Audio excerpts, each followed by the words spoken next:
Twins and Orioles series on Fox Sports North is presented by the all-new Chrysler 200, America's import. The Twins have a chance to make it a season series sweep over the Orioles, having swept Baltimore in a 3-game series in Minnesota.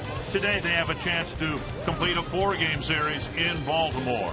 Twins still have 4 teams ahead of them in the wild card standings, but they can leapfrog past the Orioles with a win here today, hoping to move up in the standings and get back into a more dominant position by the time they get home next weekend. Kevin Gausman will make the start for the Orioles. Twins handled him pretty well in Minnesota in July. Mike Pelfrey hoping to make it 3 good starts in a row for the Minnesota Twins. And we welcome you to Oriole Park at Camden Yards. Dick Bramer and Bert Blyleven for the final game of the season between these two teams. The Twins have won all 6 so far.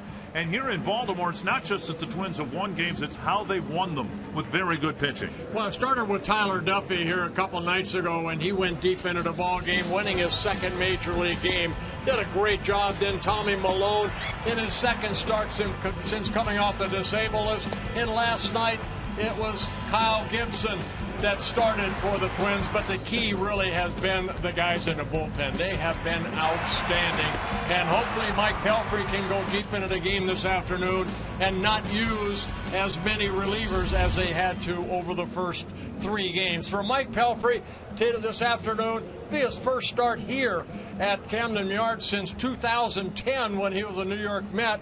Needs to get ahead in the count. Get ground ball outs. Kyle Gibson, 17 batters faced, 17 outs yesterday. Got 11 ground ball outs. Do the same thing here this afternoon. And he needs to mix in his splitter and his breaking ball. Back in 2007, the Twins did sweep the Orioles in a 7-game season series. They hope to do it again in 2015. Final game of this series coming up in a moment.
2015, knowing all along that this was going to be a year of transition, that some young players were very likely going to get their chance in the big leagues.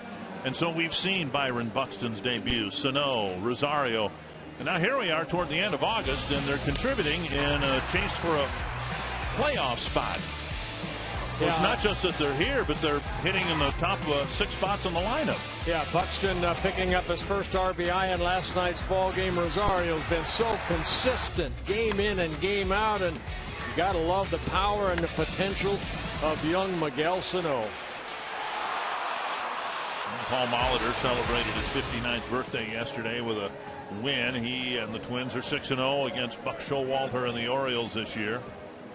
Don't know if the Twins are going to get to the playoffs, but if the Orioles don't, it very likely will be because of their games with the Twins this year. The Menards batting order for the season series finale. Buxton in the leadoff spot. 5 hits in the series. Brian Dozier, Joe Mauer, Miguel Sano, Trevor Plouffe, Eddie Rosario, Eduardo Escobar, Chris Herman, and Shane Robinson. And for the second time this season, it'll be Kevin Gausman making a start against the Twins. He faced the Twins on July 7th in Minnesota, and the Twins ended up getting 7 runs off of them in 3 2/3 innings, the game that Kyle Gibson pitched against them, and the Twins ended up winning that ball game 8-3. Buxton, Dozier, and Mauer in the first against Gausman. Buxton takes inside, ball 1. Gausman, a hard-throwing right-hander, the Orioles' #1 pick back in 2012. So a lot of fastballs, hard slider. 2-0. And a split finger he uses as a changeup. Just 24 years old. Orioles signed him out of LSU, Louisiana State University. And a strike. 10th start, 18th appearance overall at this level. Just 66 1/3 innings pitched. 9 home runs allowed. 2-1 to Buxton. And now 2-2. Well, Gausman, a guy that they wanted in the rotation. He started the season in the bullpen, then put on a disabled list for a while. He had some right shoulder tendonitis. And when he came back, they put him in the rotation. Pounded foul. They had a starter here last year, Bud Norris, that won 15 ball games, and it just did not work out for Bud Norris. And they ended up releasing him, and Gausman kind of taking his spot in the rotation. Bud Norris now pitching for the San Diego Padres out of their bullpen. Inside 3-2. But that's a tough loss when you expect a guy that was 15-8 last year, good earned run average. They say here in Baltimore, he just kind of lost it. He just lost his stuff and got released, but at least he hooked up with the Padres. High fly to center, and that'll chase Jones back, and now over. Just short of the track, on the edge of the track. Makes the catch, 1 away. Northland Ford defense for the Orioles. Henry Urrutia in left field. Adam Jones in center, and Gerardo Parra in right. And infield of Machado. Flaherty at shortstop today. Scope and Davis on the right side. Caleb Joseph behind the plate. Talk about it throughout this weekend series. The Orioles last year won 96 ball games. Second only to the Angels in the American League. They didn't really have a #1 starter, a dominant guy like a David Price, somebody like that. And Dozier pulls one very foul. The hope was that one would develop from within, either from a Dylan Bundy, who's had more arm problems again this year after having Tommy John surgery, or this guy, Kevin Gausman. They would hope, or were hoping, that he would stay healthy and step into that role. Fouled away, 2 strikes. Well, like I mentioned, he signed in 2012. Didn't take him long to get up to Baltimore. Made some starts in 2013. Last year, same thing. In 2013, he had 3 stints with the Orioles. Last year, he actually had 6 stints going between the big leagues and the minors. And this year, already 3 stints. So, yeah, this is the time now that they're relying on this right-hander to hopefully take him to the promised land. Be one of those guys. The Orioles are descending down toward the 500 mark is a reflection that starting pitching, as thin as it might have been last year, hasn't been as good this year. No, combined they are 40 and 46 as far as the starting staff, with a 4.32 earned run average. Missing inside 2-2. very strong bullpen, but again, we saw it with our bullpen. It gets worn out if the starters don't go deep into the ball game. Gausman in particular has had problem in the first inning. And now Dozier takes ball 3. Strike 3. And Dozier doesn't believe it. Gabe Morales rang him up. And I didn't think there was a chance that he had offered at that pitch. Chris Conroy, the home plate umpire. Brian kind of smiling like, no, I held up. That's he terrible. did. That's terrible. Gabe Morales a call up in the umpire's crew from the minor leagues. 2 down. Here's Mauer, designated hitter today. There's dark sunglasses. Strike 1 over the inside corner.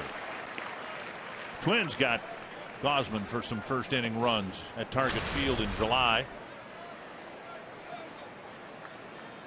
Miguel Sano hit a first inning home run against him, and they added 4 more runs in the 4th and knocked him out. 1-1. Yeah, Gausman faced the Twins last year, and Twins did a pretty good job on him. So last year too, he's pitched a total of 11 innings coming into this game, making his 3rd start against the Twins, and Twins have scored 11 earned runs off of him. And Mauer dumps a base hit to left. That might be an extra base hit. Slowly rolling now across the line. Mauer to second, and he's in with a 2-out double. Yeah, it looked like Gausman took something off that pitch, and Joe kind of jammed himself, but able, like he does so well, hit it the other way. It's a 2-out double for Mauer on his 23rd double of the year. Yeah, it's a breaking ball that Joe just goes down and slaps it the other way down that left field line. Mauer now 5 for 6 against Gausman. Rudy has to get it and get it back in, but Mauer a double. Here is Miguel Sano.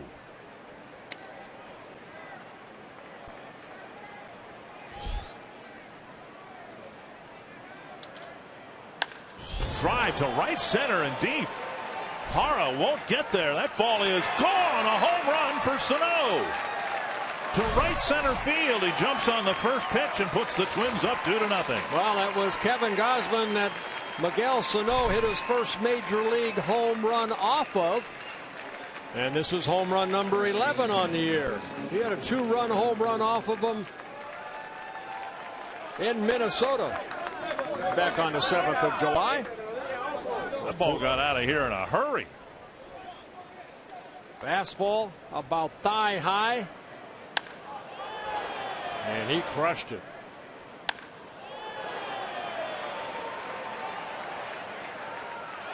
And 2-0. The Twins jump out in front. More first inning difficulty for Gausman. Got the first 2 outs. Got a little help from Gabe Morales on the strikeout of Dozier. Well, I'm going to say it again about Sano. You know what 9 of his 11 home runs there's been at 1 runner on. He's had a 3-run home run. He's only had 1 solo home run. So he's doing a good job of hitting those home runs with men on base. 3 straight 2-out hits here in the first against Gausman. That'll bring up Rosario. What's so funny about that game last night, Dick? There was not a home run hit in that game last night. First time since July 3rd where the Twins have played a ball game where there not have been a home run hit by the opponent or the Minnesota Twins. 43 games there was a home run hit, but not last night. Sano with an early one today. And here is Rosario.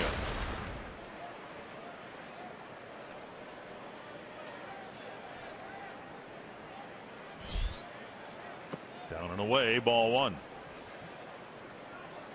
Gausman with 4 quality starts in his last 5 starts. Yeah, he's just 1-3 with a 3.78 earned run average over those last 5 starts. Because he's only thrown 66 1/3 innings coming into play today. And it's necessarily a small sample size, but he has pitched better at home than on the road. Rosario takes outside, 2-0.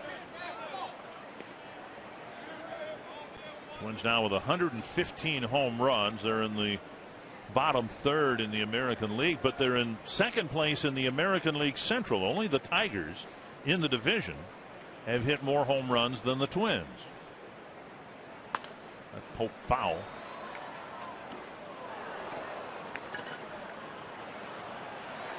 Twins in this season series with the Orioles have a couple of one-run wins, a couple of two-run wins.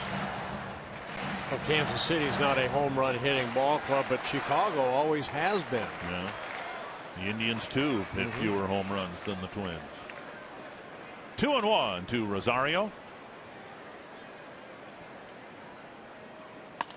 Popped up a foul ball and back in the seats. Twins enjoying a 3-game winning streak for the first time since the All-Star break. They went into the break with a 3-game winning streak.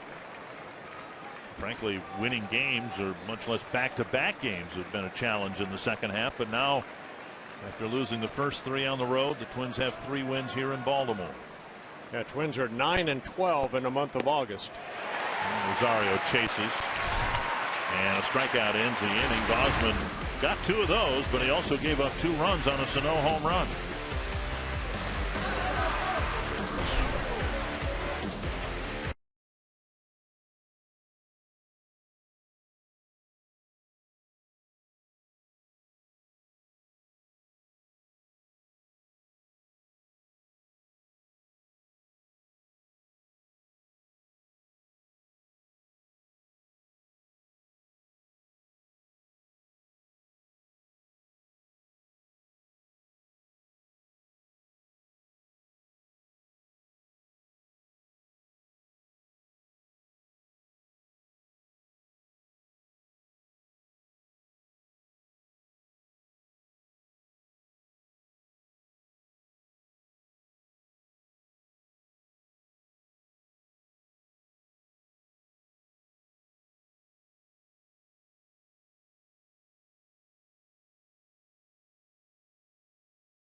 The Twins today has already hit a 2-run home run.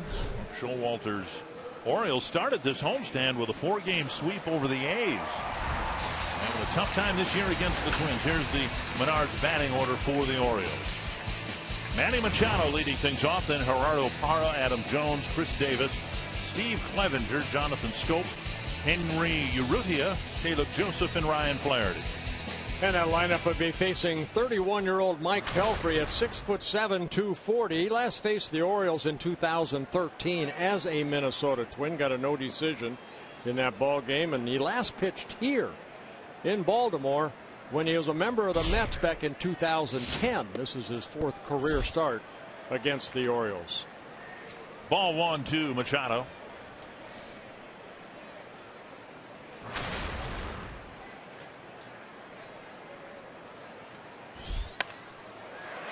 To the right field corner, but foul. A nice catch by a fan down there.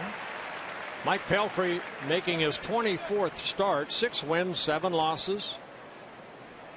Good ERA at 3.62.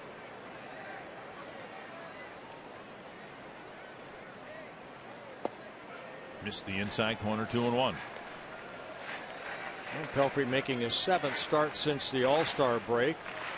1-1 record, 2.55 ERA. So he's really been the Twins' most consistent starter. A base hit to right, with Machado pushing one between Plouffe and Dozier. And that'll bring up Parra. Northland Ford defense for the Twins. A little bit of a different look with Hunter out of the lineup and Mauer DHing. In the outfield, it's Rosario in left, Robinson in right. We'll talk about that a little bit later on. Buxton in center. Escobar and Dozier up the middle. Sano and Plouffe in the corners, and Chris Herman behind the plate. Parra the batter. Been a nice addition for the Orioles. Yeah, Parra coming over from the Milwaukee Brewers in a late July transaction.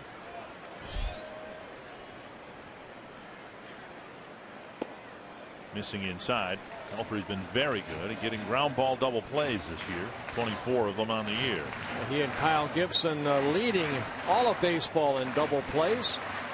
And Machado at first base. He does have 16 stolen bases, but the Orioles don't run a lot. They have only 34 as a team, so Machado has almost half of them. Chop foul. We might see them try to be a little more aggressive on the bases. I think the first game of the series a blowout, but over the last two games the Twins have kind of taken a page out of Buck Showalter's playbook. They've out-hustled, outrun the Orioles on the bases. A lot of bunting with success. I wouldn't be surprised to see Machado take off here. And Pelfrey with a throw over there. Yeah, against Mike Pelfrey on the mound, there have been 7 stolen bases in 8 attempts. He does have 1 pickoff.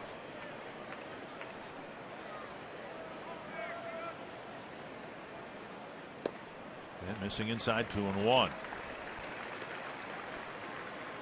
Pelfrey did okay against the Yankees. By his own admission, he didn't pitch deep enough into the game. Just 5 1/3 innings.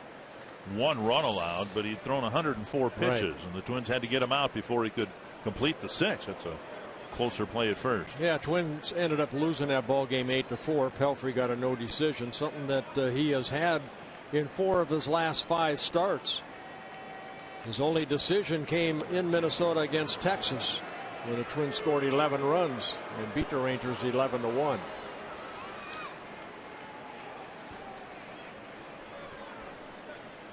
Two and 1. We saw the Twins utilize the hit and run with Hunter at the plate in the ball game last night. Fouled back 2-2. Well, Pelfrey, of course, at 6'7", takes him a little bit longer, but he'll utilize that slide step toward home plate and kind of hold the ball different seconds when he does get into that stretch position. Try to make Machado stop and have to start from a dead run rather than maybe a creeping type lead at first. Inside, 3-2. Pelfrey's worst innings this year seem to come after the Twins have scored him some runs. Now staked to a 2-0 lead before he threw his first pitch. Adam Jones on deck. Well, Mike's done a good job of keeping the ball in the ballpark. Only 7 home runs allowed, and 6 of the 7 have been solo home runs. Machado goes, and the pitch lefted to left field, and it's chased by Rosario. It's a foul ball, and he can't get there. Well, Mike, we talked about his victory in Minnesota against the Texas Rangers, and then the New York one. Total of 12 1/3 innings, 9 hits allowed, a couple runs, couple walks, 8 strikeouts over his last 2 starts.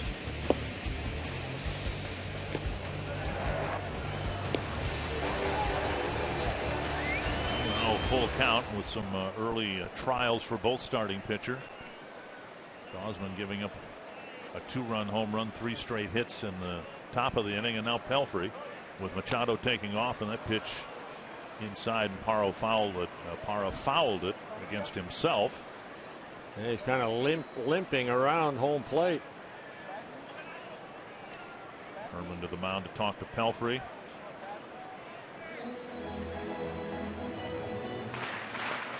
Tapping his shoes, but I don't think he hit himself in the shoes. He got him in the left knee, his back foot, as he stands in that batter's box.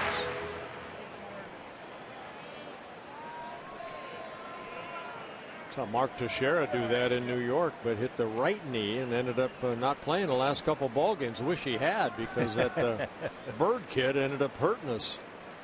A couple of 2-run home runs in the series finale. Greg Bird, yeah. 3-2. Machado doesn't go, and the pitch driven to center.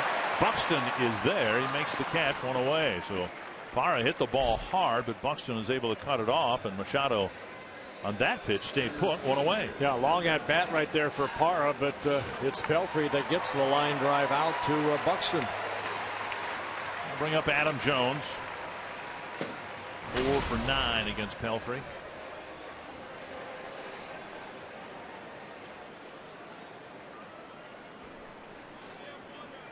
Pelfrey making his 4th career start, 2-0 against the Orioles in his first 3 career starts against them.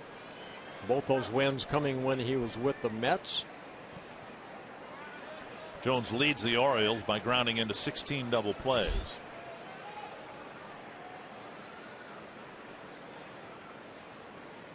Way out in front, strike 1.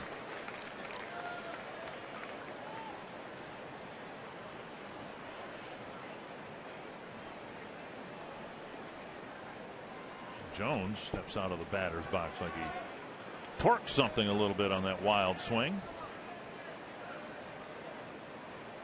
Yeah, taking a little extra time.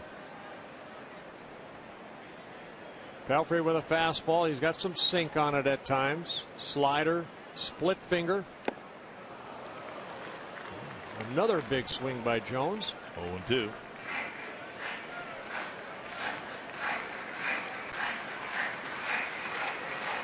I think one thing we have seen now, Mike Pelfrey coming off that Tommy John surgery, started in back 2012, then he had another elbow surgery last year. The velocity I think he has maintained for the periods of time he has stayed out there. You haven't seen a decline in that fastball that's clocked between 92 and 95. That's what was kind of alarming about Phil Hughes. Phil Hughes' velocity was declining before he found himself on the disabled list. 2 strikes to Jones. Head in the count, make a good pitch. Quick throw over. Machado getting back.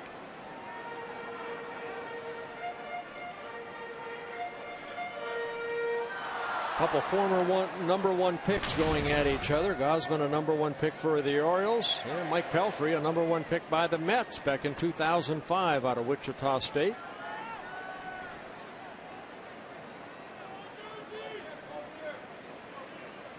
Pelfrey 31, Gausman 24 years of age. That's to left center field and down for a hit. Rosario scoops and fires to third base. It's cut off by Escobar. It's a base hit for Jones on an 0-2 pitch. Well, you want to throw to that cutoff man exactly what he did. Maybe Jones would see that ball going toward third and then maybe head to second. You might be able to get him out, but a mistake pitch right there by Pelfrey. He's ahead in the count 0-2. Looked like a breaking ball, just stayed up. And Jones, who had a couple wild swings, makes contact there and gets it into left center. So the Orioles trying to get back into the ball game quickly. Machado just kind of pushed his hit through the hole on the right side. The other 2 balls have been hit on a line, and again, when Pelfrey's going good, he's getting ground balls. Try to get one here off the bat of Davis.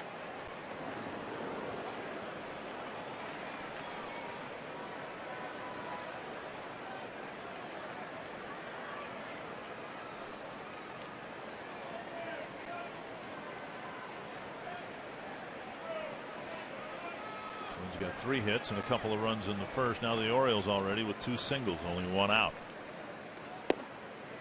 Belt high strike. Davis only 3 at bats against Pelfrey with a couple hits. Second in the American League in home runs, second in the American League in runs batted in. How about Josh Donaldson last night? Picked up his 100th RBI.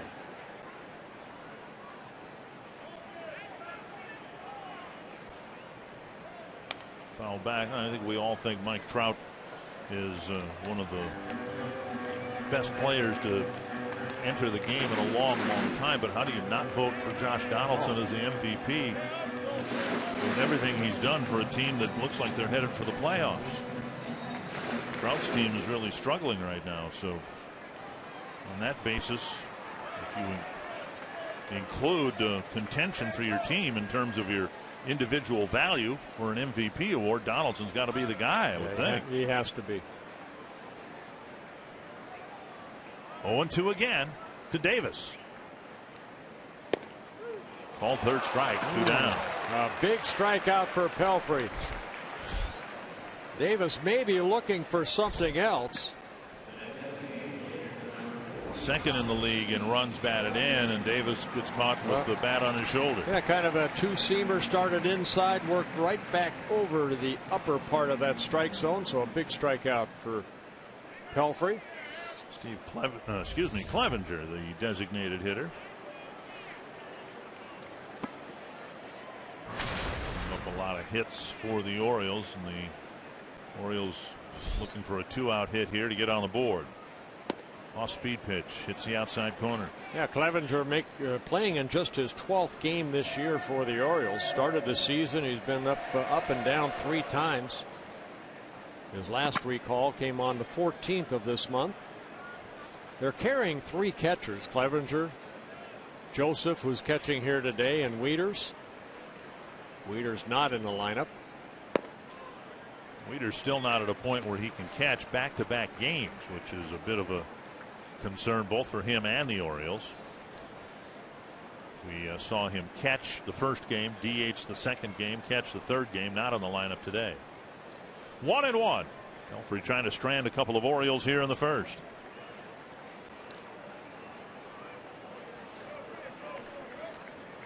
And Jones not the base stealer he once was. Only 3 stolen bases in 4 attempts.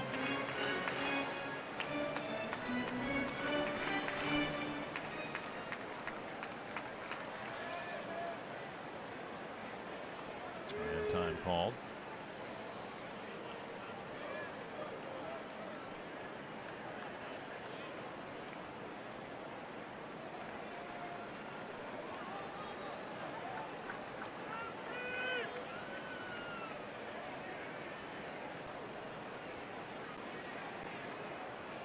One and one to Baltimore's DH.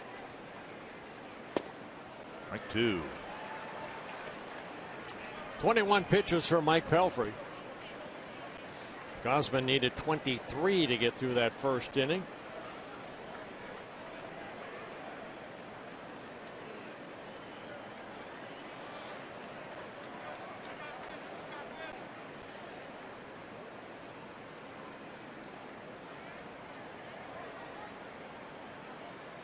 One and 2 to Clevenger. Breaking ball tapped toward Dozier. And a glove flip to Escobar. That wraps up the Oriole first. They strand 2, and the Twins hang on to a 2-0 lead.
It has given Minnesota a 2-0 lead over Baltimore. I'm Marnie Gellner. This is the 4th game of the series and the 4th game where rookies in this Twins lineup have made big contributions. The first night on Thursday, Sano hit another 2-run home run. He has 4 2-run homers on this road trip. Friday night, it was Eddie Rosario driving in a key run in the 8th inning with a sac fly. And last night, Byron Buxton drove in the go-ahead run with his first big league RBI. And before the game, Paul Molitor said it's been a big year for these guys. They've gotten to see what this game is like, what life is like here in the big leagues. Molitor said you have to be pleased and impressed at how they have come out and how they have responded. Dick and Bert, those rookies have been huge for the Twins in this series. They have, and I think we've seen different Byron Buxton so far, feeling more relaxed. Here's a ball grounded to first. And an easy play for Davis. One down. Escobar retired. Thank you, Marnie. And that'll bring up Herman. Well, you really can't put I don't know, what this means to these rookies here. You know, getting a call up, all 3 of them getting called up this year and all contributing late in the season. Great experience for them. Herman, the batter. I forget about Danny Santana and also Jason Vargas, too. Another couple young Kenny guys. Vargas. There's Kenny Vargas that, you know, are maybe going to make an impact in the Twins organization. Oh, he had it and he dropped it from the second deck here. Brought his glove and everything. 1 strike to Chris Herman. Slashed foul down the left field line.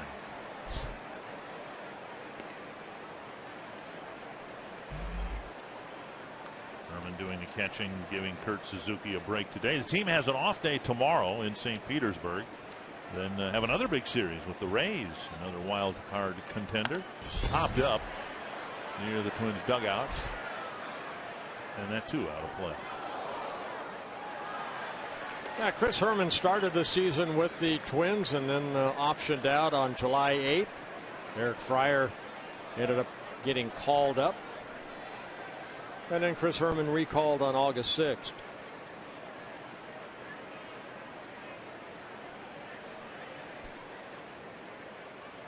This one in play.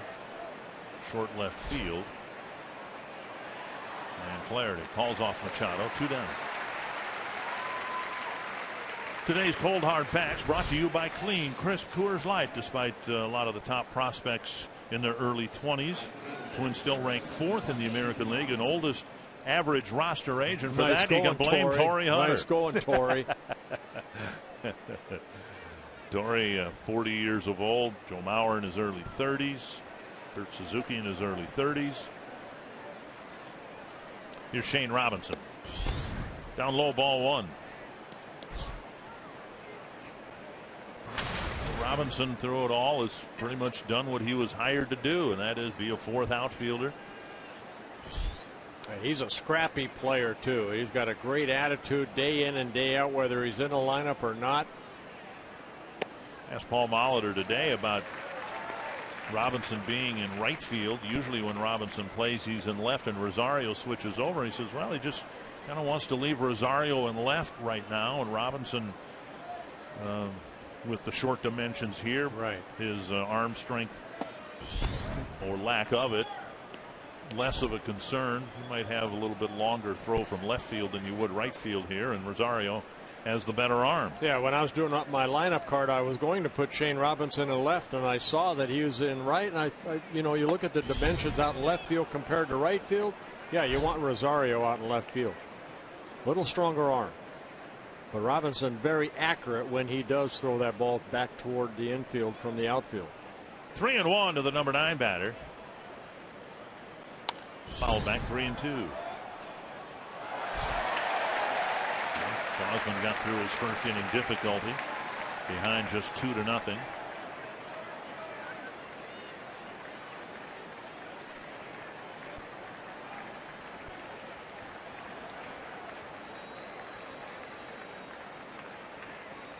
That's the right center, slicing away from Jones, but he trots after it, puts it away, and Gosman has a 1-2-3 second inning.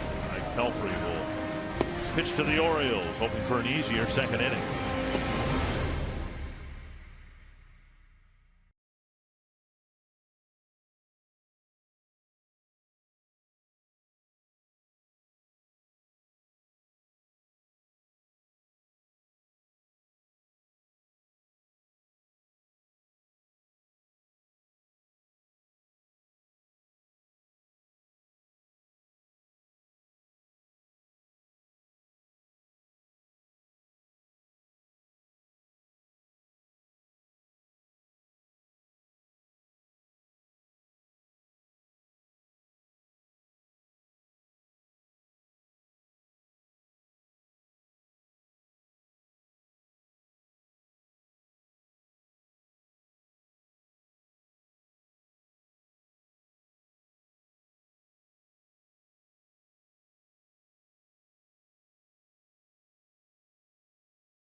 North Data strong fan, and you might see yourself in an upcoming broadcast brought to you by T-Mobile. Jonathan Scope leads off the second. Pelfrey trying to get that leadoff batter. Machado got aboard to lead off the first inning, and then it was just kind of an uphill climb for Pelfrey through the first inning, but he got Davis and Clevenger to keep the Orioles off the board. 1-0. 2 Hopper to short, and Escobar across the Plouffe, 1 down. That'll bring up Henry Urrutia. A couple of interesting at bats for Urrutia. He hit the same ball twice, it appeared, to left field. Now, Rosario told me today he was going to catch that ball, went for a double, and drove in a run. And then in the 9th inning, he had the same play in almost the same spot and lost that ball in the lights as well. And so as I parted my discussion with Rosario, said, hey, day game, no lights. Oh, look up there and the lights are on for some reason. Only that strand right there. Why would you need lights on a day like today? What good are they doing? Other than in the Urrutia at bats. 1 strike.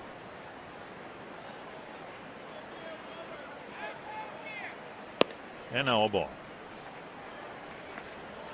One thing too with Rosario and left, he's done a nice job contributing to tightening up the outfield defense for the Twins. Hicks, now Buxton in center. Very good defensive players. Little dribbler, and that's going to hit the grass and stay on the chalk line. There's about 1 baseball width of dirt between the line and the grass, and Urrutia just found it. Well, we talked about it a little bit last night. Not a lot of dirt between the grass and that foul line, and I think if Chris Herman had to do this over again, he would have gotten it a lot earlier. He had a chance right here to pick it up, but he decided against it, and you can see that ball just trickled back and stayed in fair territory. Bring up Joseph. Urrutia aboard, hits 2 line drives. Hits one in the 9th inning last night, has it caught, and he hits a 30-foot dribbler up the line for a base hit. A Kurt Suzuki line drive.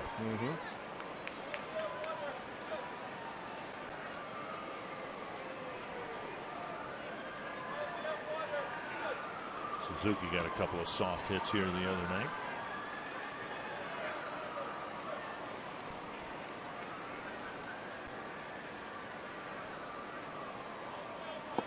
Down low, ball 1. Joseph, 29 years old, in his 2nd season with the Orioles. Started the season in the minor leagues, called up in early May. Played in 82 ball games last year for the Orioles with Wieters out. Hit only .207, but hit 9 home runs. Checked his swing and took ball 2.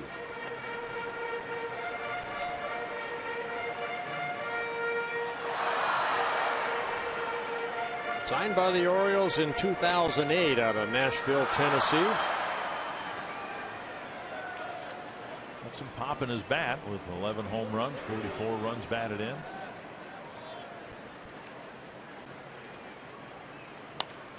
Fouled away, 2-1.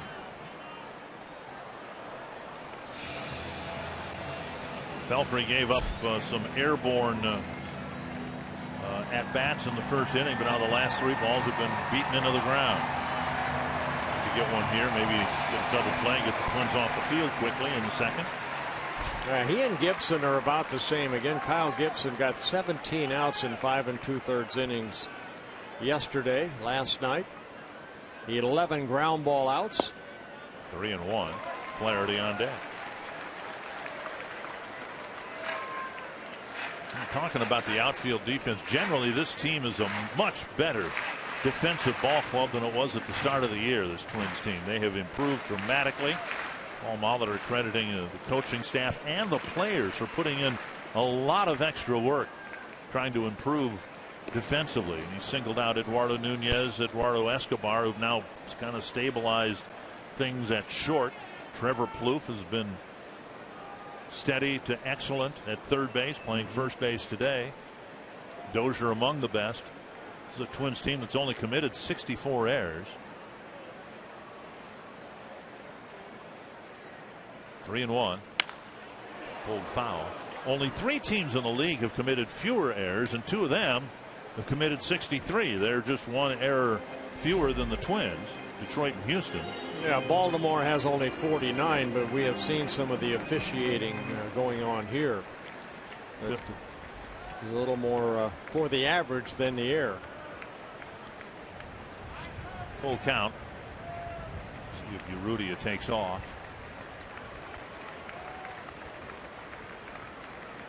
He does. And a ball hit to right field. And Robinson with a diving catch in right field. Well, there's some of that defense we were talking about. What a great jump. What a great leap and catch by Shane Robinson.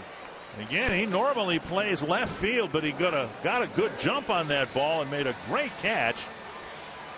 Diving and sliding for out number 2. You always talk to outfielders when they shift positions. It's the flight of the ball, the different angles that the ball comes at you. And Shane Robinson, as that ball kind of sliced away from him, reached out as far as he could, able to keep the ball in his glove. So a great running catch by Shane Robinson for the second out. Orioles looked at it again. Buck Showalter said, nope, nothing there. So out number 2, a fine play by Robinson, and now Ryan Flaherty. Yeah, a little snow cone after the ball kind of got in his glove and almost worked its way out.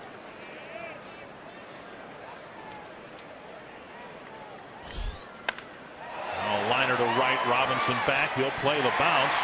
Comes right back to him. A fine carom play by Robinson, holding Flaherty to a single.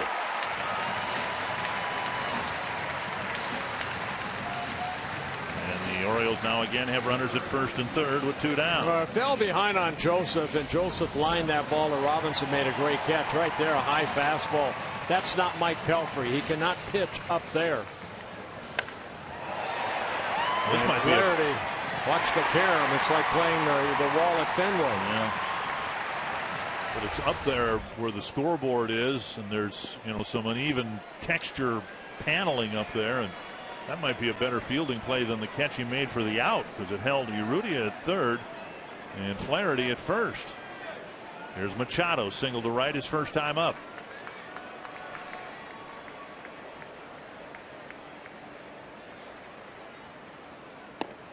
Mixing inside. Machado singled leading off the first, made it as far as third base. First time through the batting order. And the Orioles have a couple of lineouts and 4 singles. Machado with a bit of an open stance. Will step toward the pitcher once that ball is delivered toward home plate. Guy that uses the whole field.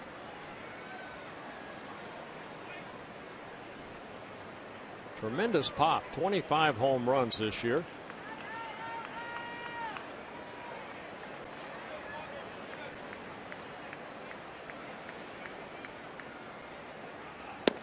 Missing inside and low, 2-0.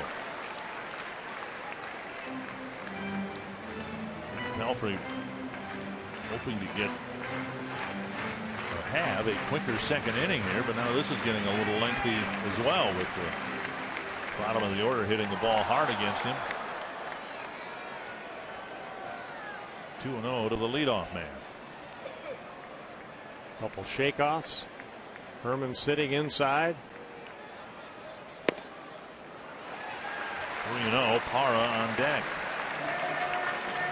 A walk here negates Robinson's nice play on the carom that would advance the tying run into scoring position. Machado will have the green light here if it's a pitch to his liking.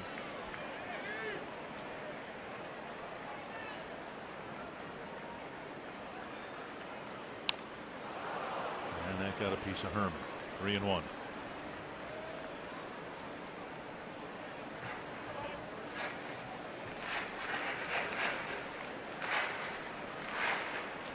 Umpire Chris Conroy giving Herman a few seconds here. Pelfrey has pitched outstanding at Target Field. It's on the road that he has really struggled this year. In 12 starts, 2 wins, 5 losses, an ERA at 5.5. 3-1 to Machado. Popped up, out of play. 3-2.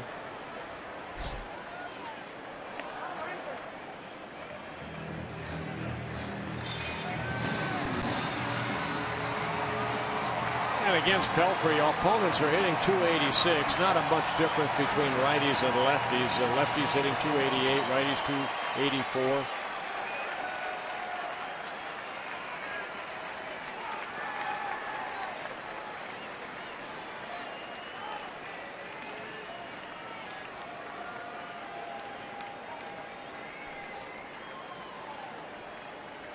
They had to make some big pitches in that first inning to put a 0 on the board.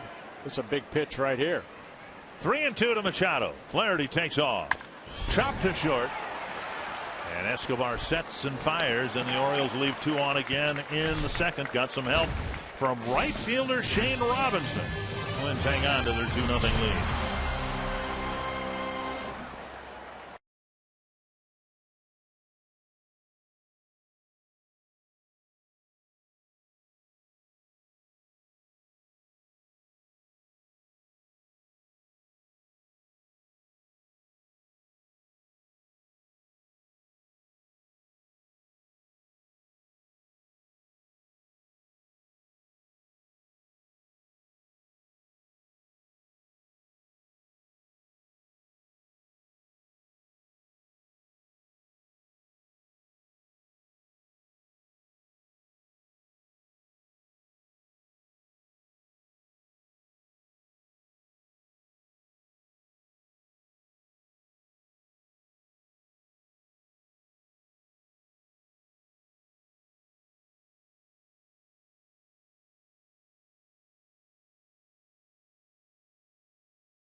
Come out and perform. You can't take it for granted. You got to come out and play hard every day and compete.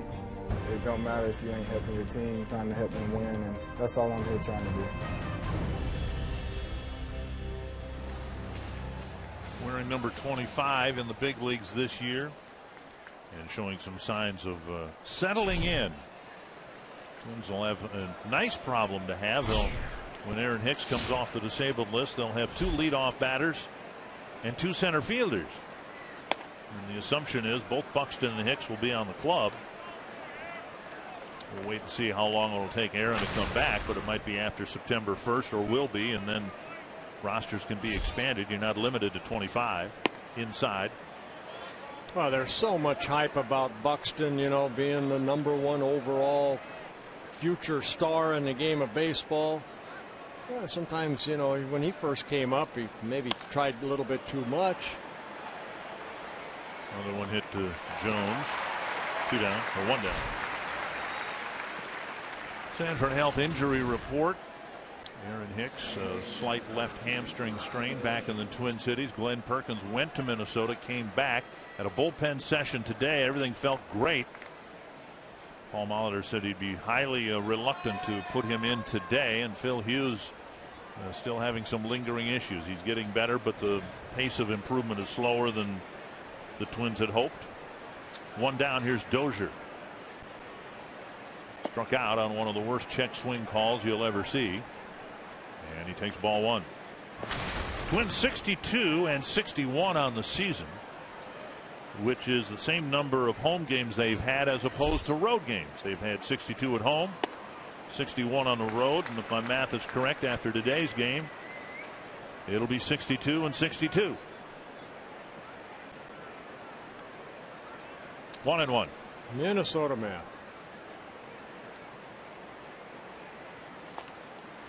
That's a fair ball, and Dozier will be thrown out. That ball rolled about 15 feet. A couple of curious at bats here for Brian Dozier.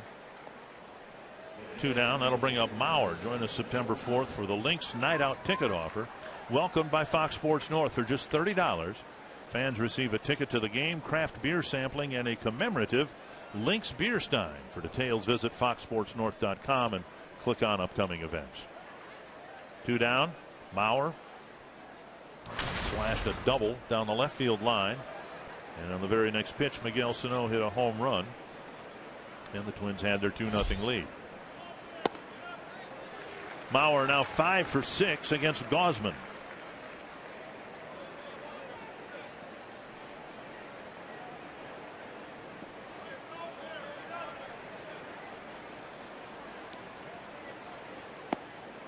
One and one.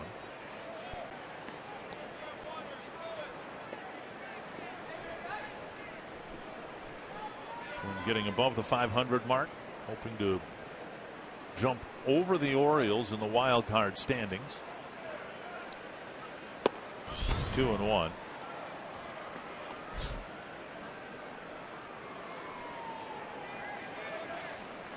Gausman making his 35th major league start. This is his 58th game. 12 wins, 17 losses. 2-2. Twins facing everybody in the Oriole rotation except Ubaldo Jimenez.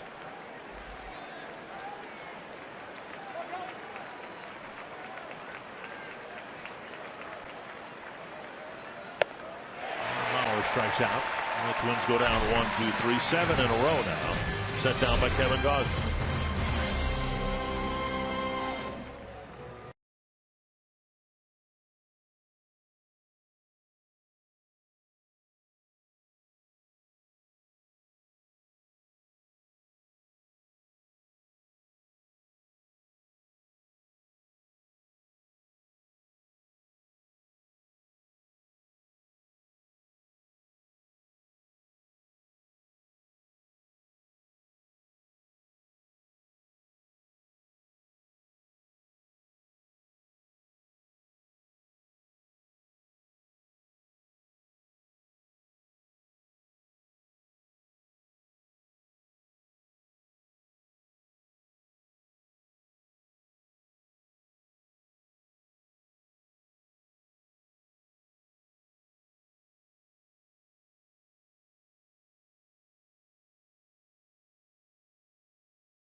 North is presented by CenturyLink, your link to what's next.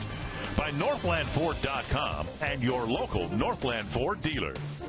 And by Grand Casino. The best stories start here. A Miguel Sano first inning home run, giving the Twins a 2-0 lead. Bottom of the third, now Parra, Jones, and Davis will face Mike Pelfrey. Yeah, Pelfrey looking for a cleaner inning than he did in the first two. Had to make some good pitches to get out of that with no damage. 40 pitches for Pelfrey. Ball one. He's falling behind, and that's one of the keys, I thought. Get ahead in the count. Only 5 strikes of the first 11 batters. First pitch strikes. to right. Robinson back. He'll play for another bounce. This one bounces a little weird on him, and he throws to second base, and it's offline. It's a leadoff double for Parra.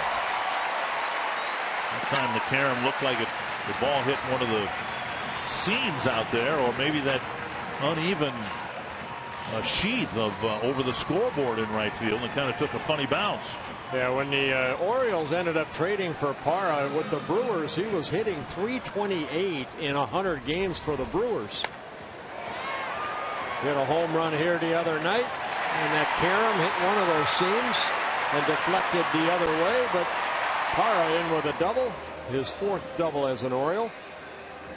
11 at bats, 5 hits for the Orioles. Here's Adam Jones, who got a single his first time up. Jones singling to left center field. Got an 0-2 pitch.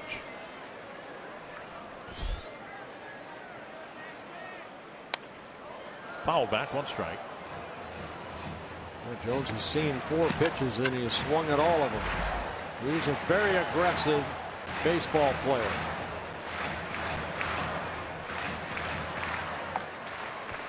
Jones in his 8th season with the Orioles. 5-time All-Star, 4-time Gold Glove winner.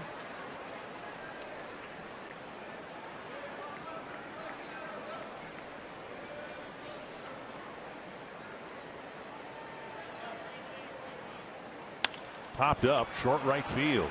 Be a long run for anybody, and it's Robinson making the catch. Dozier was in the vicinity. Robinson, of course, playing back near the track. It's kind of been kept very busy out there in right field. 1 down. Follow live Twins baseball every day with MLB.com at bat on your smartphone or tablet. Stay connected to the Twins all season with MLB.tv Game of the Day, in-game highlights, live look-ins, replay reviews, radio broadcasts, and more. Browse the app's new features, including StatCast tracking videos and bilingual access for Spanish-speaking fans. Download MLB.com at bat, the #1 app for live baseball. 1 down now. Davis called out on strikes his first time up.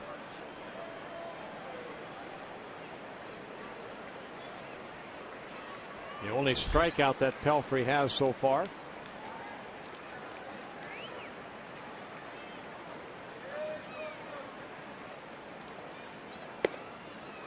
Ball 1.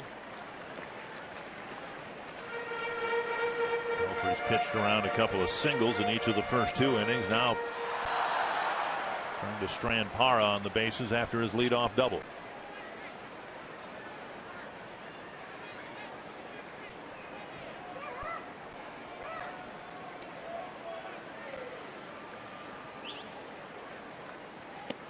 And an off-speed pitch, a breaking ball called strike.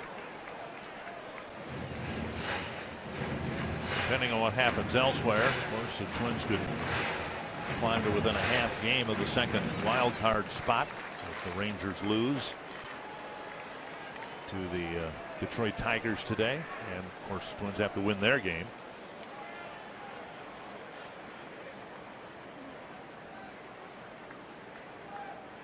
Swing and a miss at the fastball.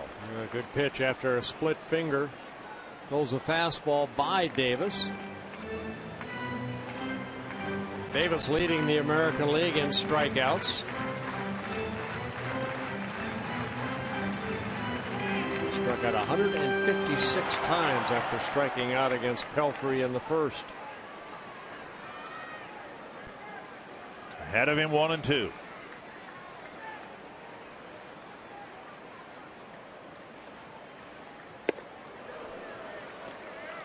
Stood him up with a fastball in. Now we've seen how the pitchers have been trying to strike out Davis, and that's that breaking ball or maybe a slider for Pelfrey down and in. You have to make sure you get it down, though, because Davis likes, even though he has that bat up and over his shoulder, he likes to drop the barrel of the bat, and that's where all his power is. And stands pretty straight up at home plate. And a great split finger right there gets him. 2 down. Parra still at second base. That had great movement down and away. Our Soup.com tribute. Which Twins pitcher has the most career wins against the Orioles.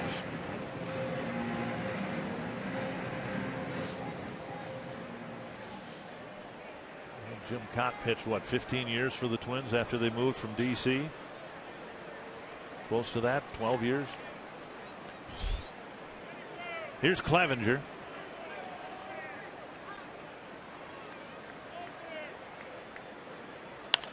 Fouled away. And I thought they were saying which pitcher in today with the staff we have now has the most. It's all time. Might be Mike Pelfrey. He has 2.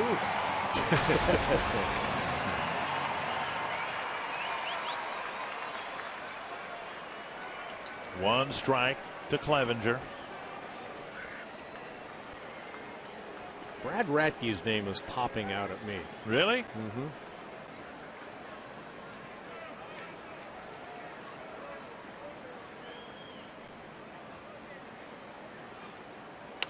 Fouled away. The problem is when Radke was in his prime, so were the Orioles. The Orioles were pretty good for most of Brad's time with the Twins. Brad was a pretty good pitcher, too. And Pelfrey and Herman going over this next pitch or sequence of pitches. Big pitch for Mike Pelfrey this year has been that splitter. At time to time, he's almost like Gibson, to where they struggle with that slider, the breaking ball. But when he has that splitter working, it's nasty, like the pitch that he struck out Davis. 0-2 to Clevenger. Up and away. I don't think they discussed that pitch. Let's make me have to get out of the crouch. Too many pitches right now for Pelfrey. 34 strikes, 18 balls thrown. 1-2 to Clevenger.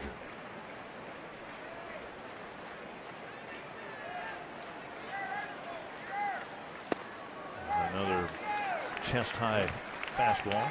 It looks like they're intent to pitch him up. But now they went that with that route with Davis and backed it up with the splitter down and away and got a swing and a miss. Change the eye level. Fox Tracks presented by Dodge, and a 2-2 coming to Clevenger.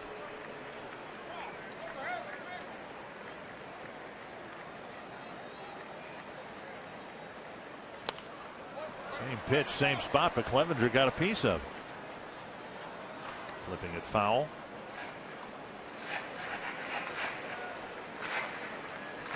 Mike Pelfrey getting a little lesson from Eddie Guardado on that splitter in spring training. Just kind of, he always had a split finger, but what he did is, you can see him kind of jam that ball in on his thigh. And then if it's another pitch, he'll move it around in the glove.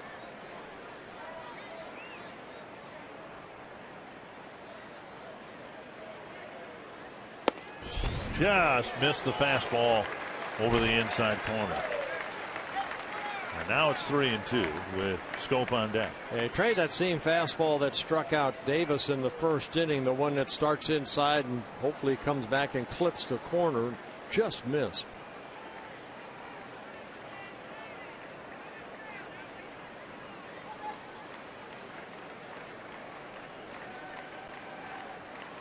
Three and two. Doink behind third, but a foul ball. And the pitch count continues to mount. Yeah, Steve Clevenger, 29 years old, originally signed by the Chicago Cubs back in 2006. Born here in Baltimore, Maryland. Came over to the Orioles in 2013 in a trade.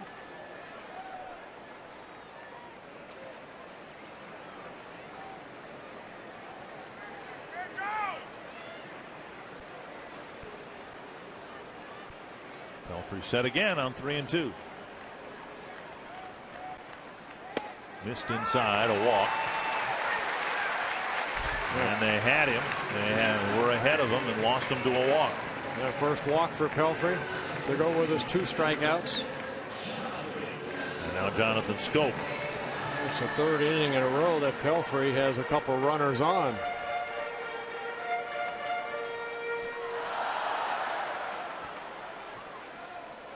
Stranded 2 in the first, 2 in the second. Now we'll try to strand the 2 guys out there in the 3rd.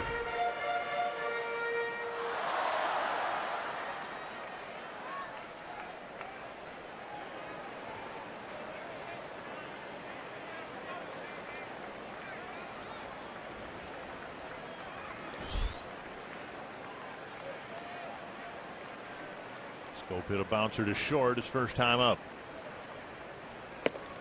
Late on the fastball, strike 1. The Twins have done a pretty good job of handling Scope so far in this series. Just 1 hit in 11 at bats. Picked up a double yesterday.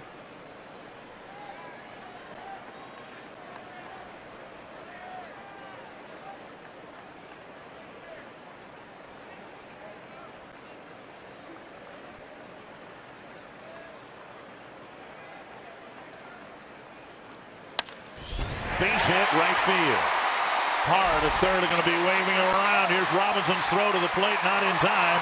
And the Orioles finally get a 2-out hit to score a run. Tying run to third, it's 2-1. Well, good hitting right there by Scope. He got that fastball away and just went with it. Didn't try to pull it like he did in his first at bat when he hit the ground ball to Escobar. Fastball away, Scope just reaching out, lining it into right field. Hara, with 2 outs off with a crack of the bat, is sent home, and he scores the Orioles' first run.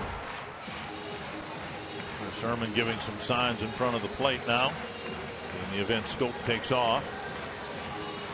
Twins motioning, making sure that Trevor Plouffe holds the runner. Twins ran into that in New York, where Maurer was not holding a runner in a similar spot, and a stolen base followed, and a base hit followed that, and 2 runs scored rather than 1. Urrutia with a 30-foot roller up the baseline for a base hit in the 2nd inning. Way out in front, strike 1. Big changeup right there.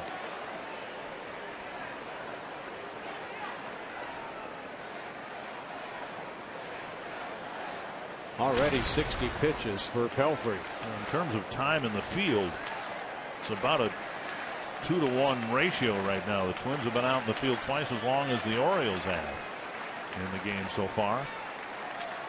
1 strike.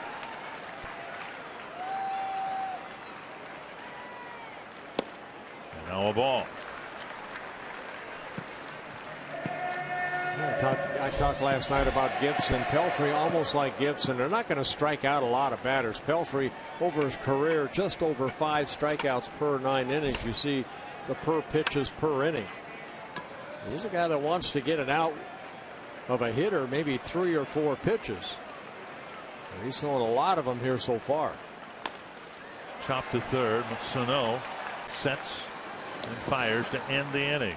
A leadoff double eventually came around to score. It's a 2-to-1 ball game. Miguel Sano will lead off the 4th.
don't think anybody else in the league is going to double on that.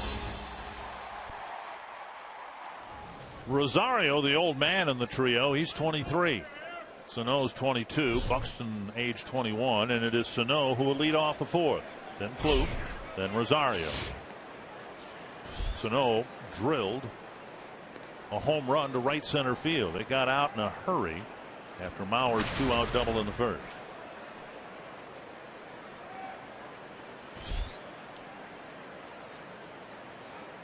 Inside, ball one. Yeah, I mentioned, Gausman gave up Sano's first home run, that coming back on July 7th, and that also was in the first inning.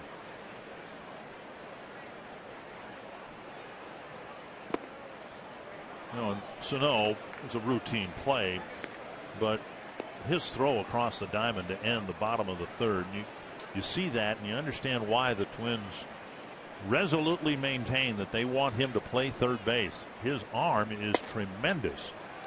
From the point of release, it's on a line. There's no arc on the throw across the diamond. 3-0 to Sano. He'll be green lighted here.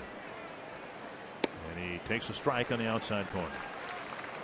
Yeah, 4 times this year Sano has hit a home run in the first inning. All of them 2-run home runs.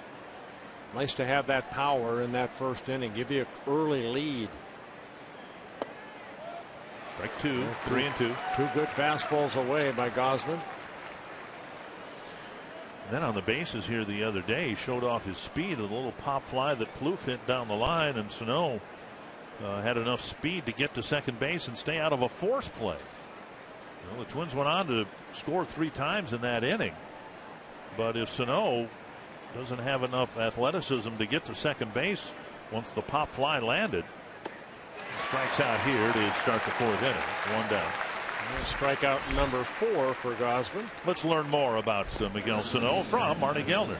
Well, I learned 3 things about Miguel Sano. The first 2 came from Eddie Rosario, who told me that Sano likes to eat and usually eat too much. We're talking Dominican food, rice and beans. Rosario also said he is funny, but he's not quite as funny as he thinks he is. He's always joking and laughing, but Sano doesn't always get a laugh, if you copy. Also, Eduardo Escobar told me Sano is a bad dancer. At Target Field after wins during the team dance party in the clubhouse, he doesn't even try to get out there. Escobar said he knows better than to do that.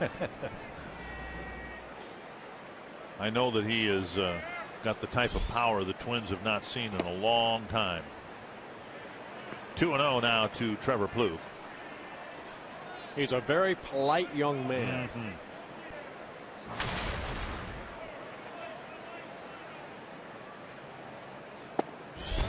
3-0.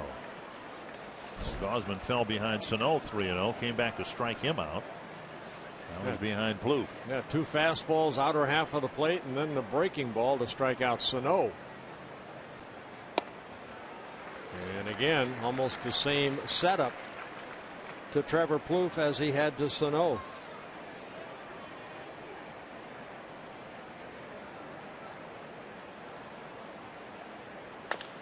Chopper to short. Easy play for Flaherty. 2 down. 9 in a row set down by Gausman. Join us August 29th and the 30th for a DQ sensational Saturday, then a Super America Knothole Kids Day as the Twins take on the Astros. The first 5,000 fans 14 and under both Saturday and Sunday get a bullseye plush presented by Target. Go to twinsbaseball.com/tickets. Get your tickets today. I guess that's the latest craze. What, 15 years ago? Beanie Babies, right? Similar type of a deal. You were into the Beanie Babies. You had a nice collection of them. I didn't have them, but my son David had them. Come on. To make they sure. were really for you. We still have them. Yeah, he still has them. They're tucked away somewhere. Did you ever collect them for your kids? Well, when they'd have the giveaways, I'd bring them home. I have no idea where they are. Well, I went around, we came to Baltimore here. I'd go to different gift shops. I had a list that I had to get. Really? I'd look for them throughout the American League. And it was for David again. It wasn't for you. No, it was for David.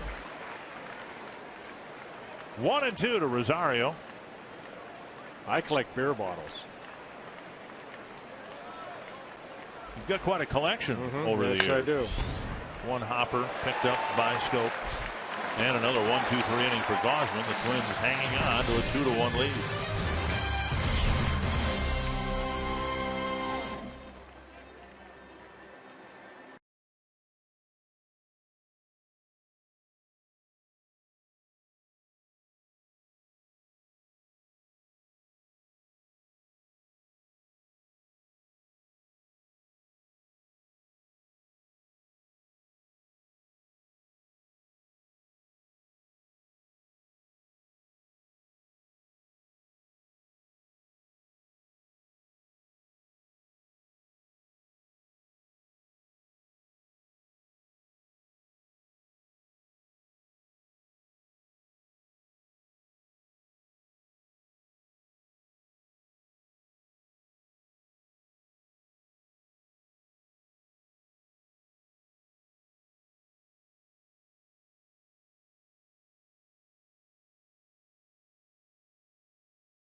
North is presented by Chrysler. Enjoy your summer in style. Great deals at the Chrysler Summer Clearance Event. They're working hard out at Boog's Barbecue. Boog Powell, the slugging first baseman that the Orioles had here in their glory years in the 60s and 70s.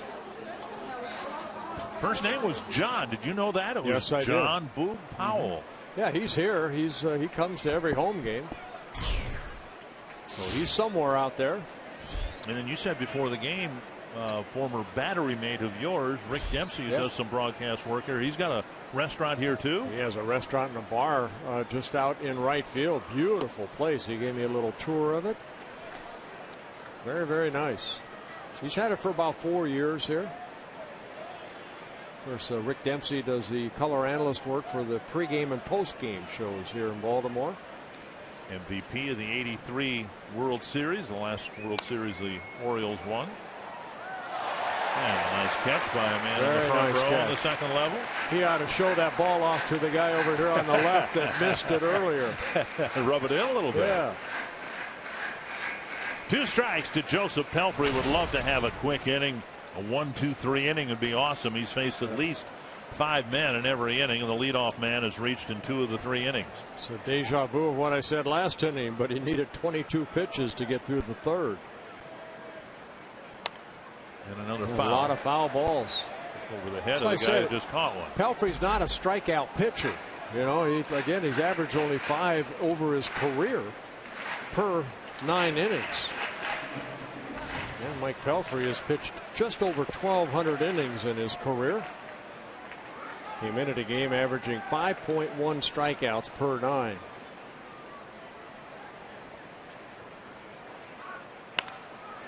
Foul. And that what gets that pitch count up. All the foul balls. Unable to put them away.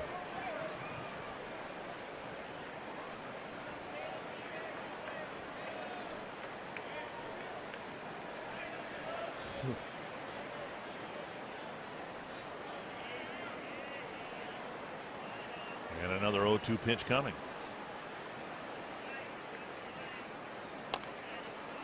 And Herman can hang on. Another 2-strike foul. Joseph made a bid for a hit in the second inning. A line drive slicing away from Shane Robinson, but Robinson laid out, made a nice catch. Robinson made a good play on a ball hit off the fence, off the bat of Flaherty. Orioles had a couple of hits but didn't score in the second, finally breaking through in the third. 1-2. seen Pelfrey up with that fastball a lot here this afternoon.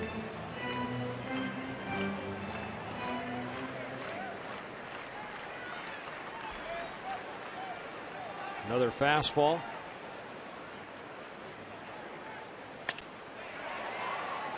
Dug nice out play by Escobar and over to Plouffe. One down. Nice little play. Do you go in to try to catch it in the air, or got it right on that little one hop and made the play? Nice play by Escobar. Joseph kind of jammed himself right here on a fastball, and Escobar gets it on that first hop and gets it over to Plouffe for the first out. And now Ryan Flaherty smashed the first pitch he saw off the fence and right, advancing Urrutia to third base.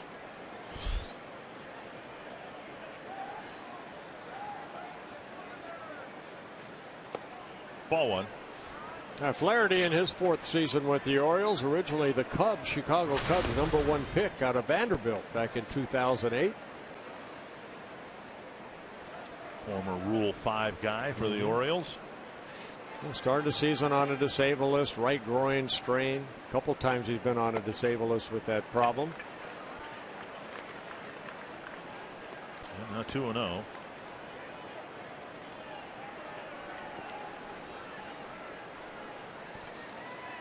Utility player, play anywhere in the infield. Taken over today for J.J. Hardy, who's been struggling at the plate. Hitting ninth, and Pelfrey's fallen behind him 3-0. There's Hardy.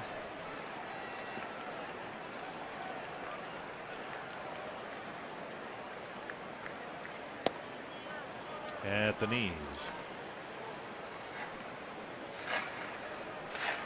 Well, you mentioned Dick in his last start in New York, 5 1/3 innings, only 1 run allowed, but he threw 104 pitches, and he's on that path here again today. 3-2.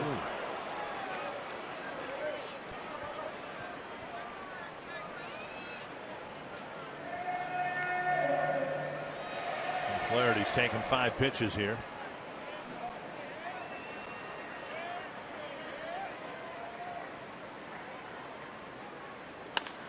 Chopper to second. You know what, and I guarantee you Pelfrey's saying, why didn't I do that on the first pitch? I said that many times. State Fair begins Thursday. An invitation to visit Fox Sports North through Labor Day. You can register to win tickets to your local hometown teams. And if you'd like more details, visit foxsportsnorth.com. Click on upcoming events. 2 down, Machado the batter. A single to right in the first, and then he ended the second inning. A ground ball to short, stranding a couple of runners. 6 ground ball outs so far for Pelfrey of the 11 outs. Another ground ball hit to short. Better inning. A 1-2-3 inning, 3 ground ball outs, and you're watching the Twins and Orioles, presented by Chrysler.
Mountain Dew fans of the game have seen the Twins win the first 3 games of this series. In 07 they won all the games between these two teams, 3 in Minnesota, 4 in Baltimore, trying to do the same now in 2015.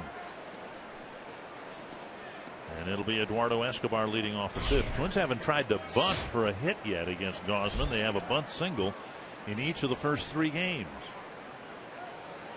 And Escobar shows bunt, takes ball 1. Machado in on the edge of the grass at 3rd. Escobar, Herman, and Robinson in the Twins' 5th. 1-1. Twins are 62 and 61, and if it seems like it's a big improvement over where the Twins were a year ago, it is in this sense. One point last year, the Twins were 62 and 86. They had the same number of wins, but 25 more losses. Hey, Escobar wanted time right there to get a little more pine tar or some sticky stuff, but home plate umpire Chris Conroy said no. 1-2. You cannot do that. Escobar fouls it back. Lost his bat at the plate. And now Chris Conroy is letting him go to the on deck circuit.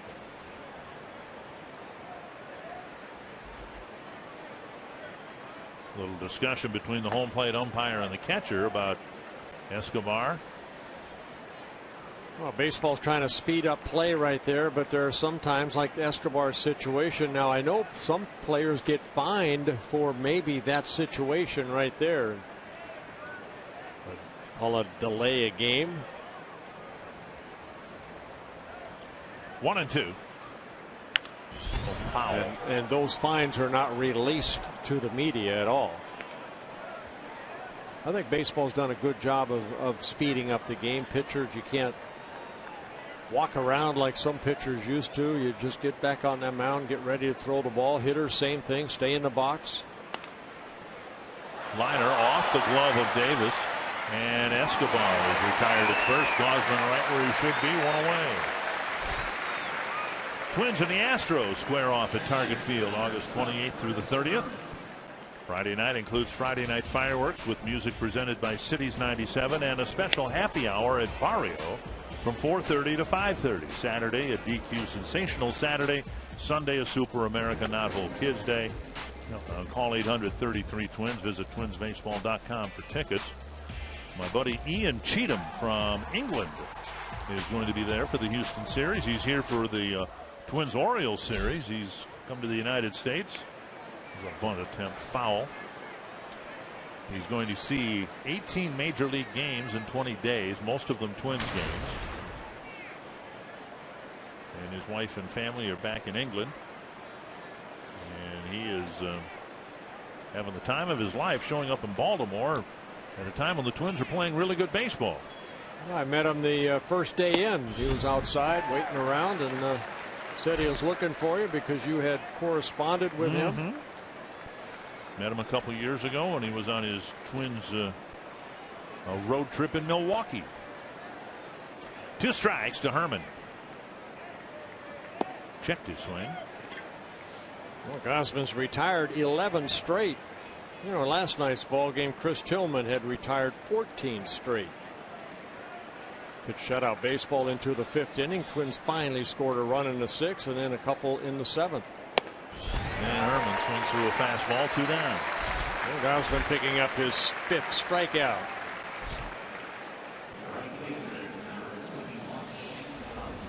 Well, he's got a good fastball. Threw it right past the swinging Herman. I'll bring up Robinson 0 for 1 at the plate, but in the field he's as responsible as anybody for the Twins hanging on to a 2-1 lead. A couple of really nice plays in the 2nd inning in right field. Swing and a miss, 1 strike.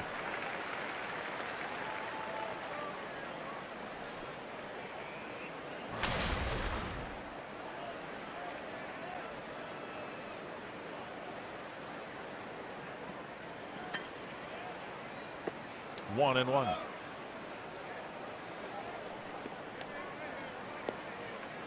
Twins Marlins with 3 hits consecutively in the first inning and nothing since.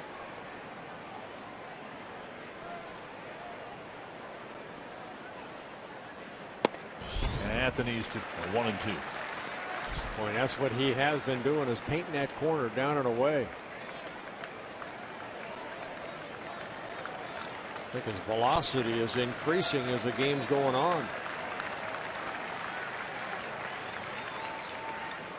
Checked his swing, and Dave Morales this time says it was checked.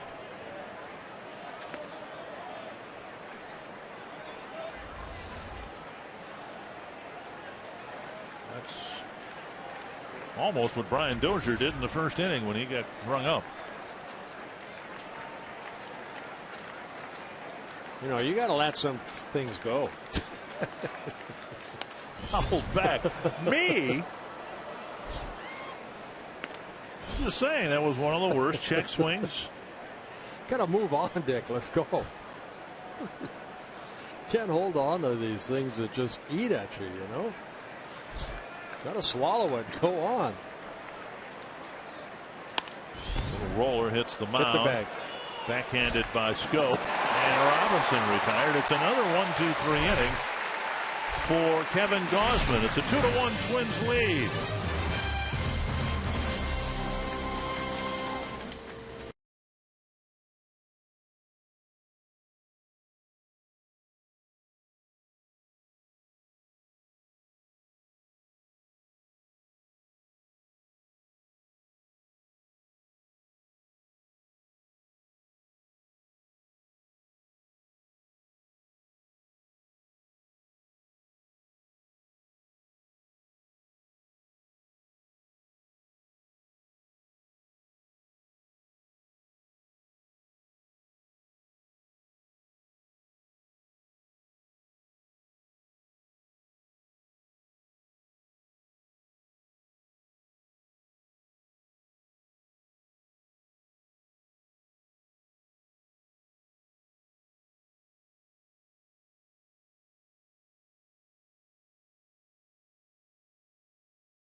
Twin home games bring your Circle Me signs.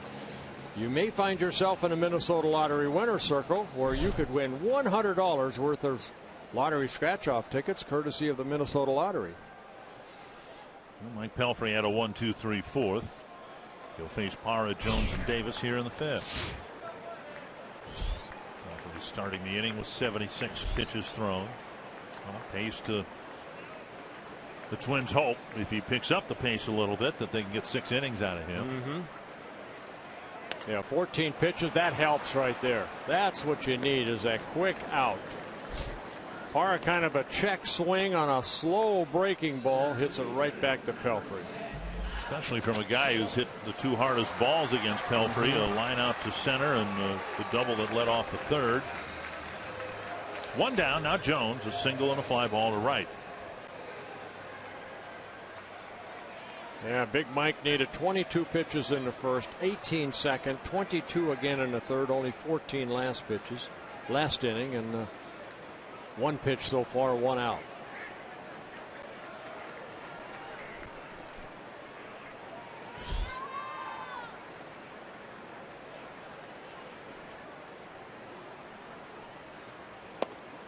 Strike 1.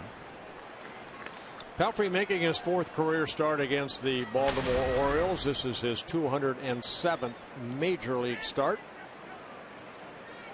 61 wins, 77 losses, 4 complete games, Never pitched a shutout up here. What was the most difficult part of this time of the year for you? Was it mental or physical? I love this time of the year. This is probably, if you look at my record, I've had some of my strongest outings in August and September.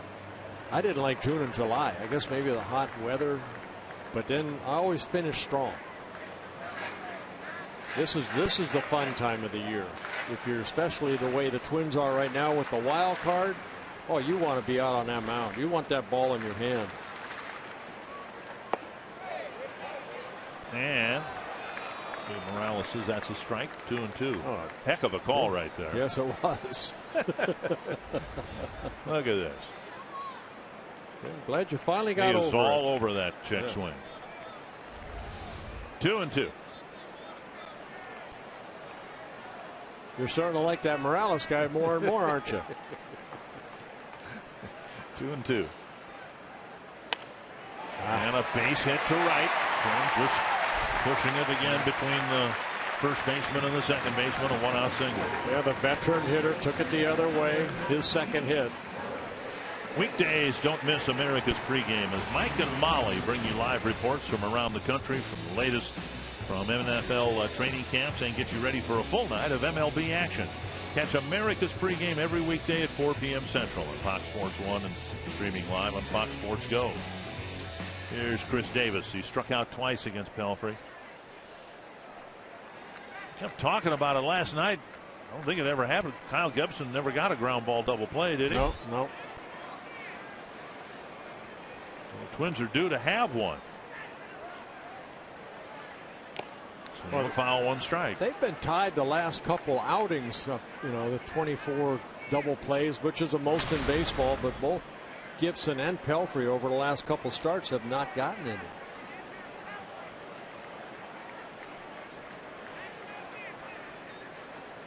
One strike.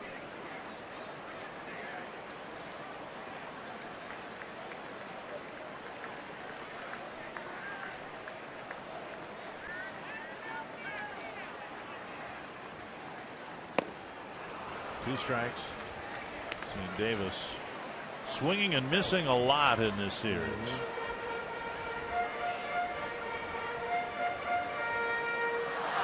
Two strikes and the Twins will swing the infield around.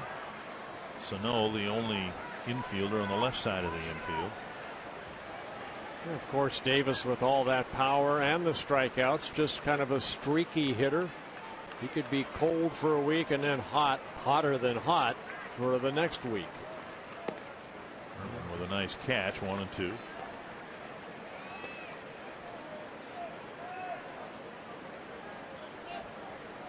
Not too many guys that can carry a ball club for a while, and he's one of them. When he gets hot, he can, knock in a lot of runs, hit the ball out of the ballpark. 34 home runs. Second in the American League with 89 runs batted in.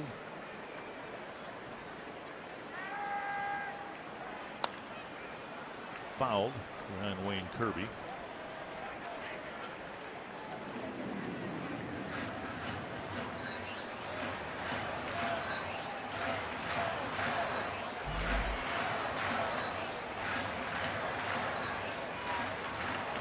Five pitches for Pelfrey, trying to finish up the fifth inning here. Jones at first after his one-out single. They struck him out last time up on that splitter down and away. And Herman sitting inside. Inside 2-2. Like the newcomers warming up. Neil Kotz showed up at the ballpark here yesterday, having pitched Friday night. Getting loose in the Twins bullpen, perhaps for his Twins debut.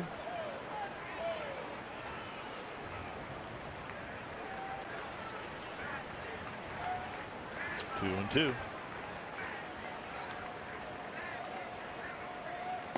Struck him out again. 2 down.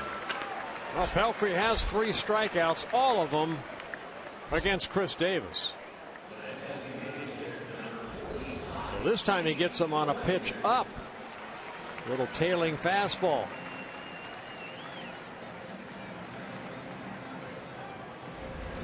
And now Clevenger.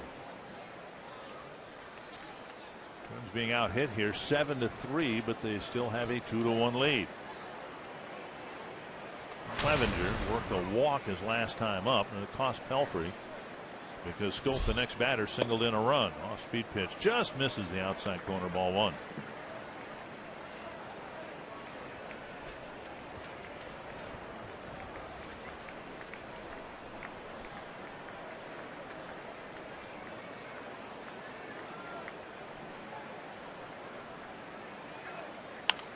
Fouled away, 1-1. And that's what Clevenger did in that last at bat. Fouled off a lot of pitches.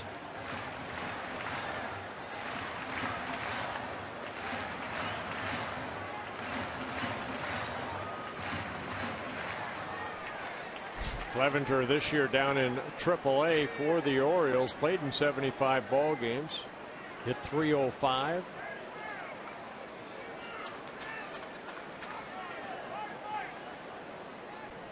Ten seasons in the minor leagues for Clevenger, a .310 minor league hitter with the Cubs and the Orioles. 1-1. Fouled back 1-2.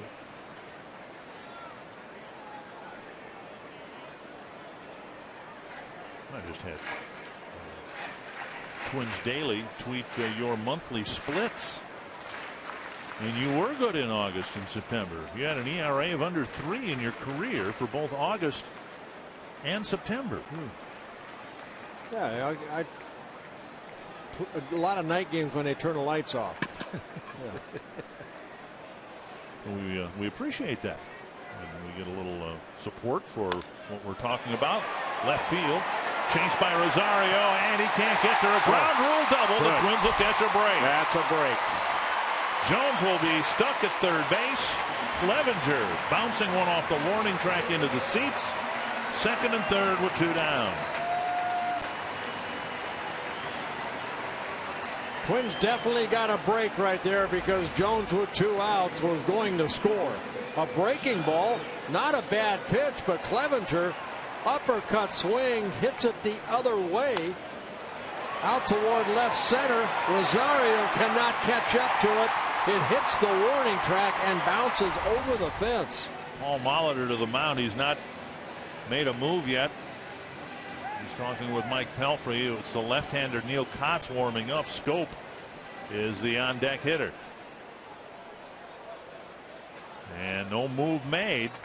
But the manager came out wanting to talk to Pelfrey. You know, we've seen a couple times during the summer Paul will do this and not make the move, but just maybe making sure to Mike Pelfrey, let's go. I mean, this is a big out right here. How do you feel? Can you get this guy? Tell me you can. Scope drove in a run with a single his last time up. Yeah, if I remember right, it worked once and it didn't work another time. Rudy, a left-handed batter on deck, so this will be it for Pelfrey. He's trying to get his 15th out with the lead. Base hit right field. Jones scores the tying run. Clevenger being waved around, and he'll score. The Orioles take the lead, and on the throw, Scope goes to second base. That's probably a ball that Trevor Plouffe probably should have cut off and got Scope, who went into second base. So here comes Paul Molitor again. It did not work out. Orioles and Neil take a Kotz lead. will be making his Twins debut, jumping on that first pitch just like he did in the third inning, hitting that ball the other way. Clevenger putting his hand on home plate for the go-ahead run right now. Well, the Orioles with a couple of big 2-out hits to score 3 runs, and here in the 5th, chase Mike Pelfrey.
It's definitely exciting to be in the situation where these guys are in, fighting for that wild card, and a little nerve-wracking, doing the move and meeting a bunch of new guys, and but it's part of the business, and it's fun to be in this situation. And Neil Kotz joining his new team yesterday and getting into a game for the first time here today. Yeah, I had a scouting report from Bill Schroeder, the analyst for the Milwaukee Brewers, former catcher of mine, and those are the numbers for Kotz with the Brewers. Really tough against lefties. Said that's his out pitch right there, is that slider. He struggled in spring training, Bill Schroeder said. He struggled in April and May, but the last 2+ months he's been pitching very well. 49 2/3 innings for the Brewers, 49 strikeouts.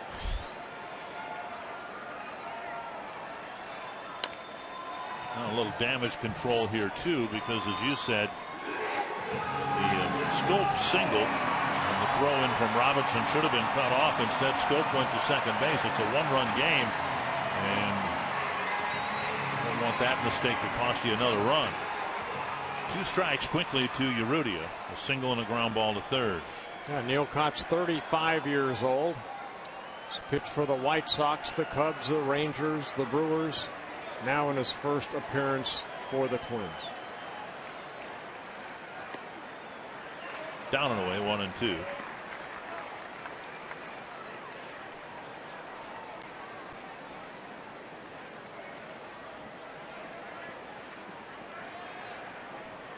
Scope with a 2-out hit in the third to give the Orioles their first run, and now even bigger hit, a 2-out 2-run single here in the fifth. Blocked by Herman. And I think we have seen 4 straight breaking balls. There's his career now from 2010 to 2013. He was out of baseball. He actually had the Tommy John surgery in 2009. And then he had hip surgery. It didn't work out. He needed more surgeries for that, and basically out of baseball. Swing and a foul.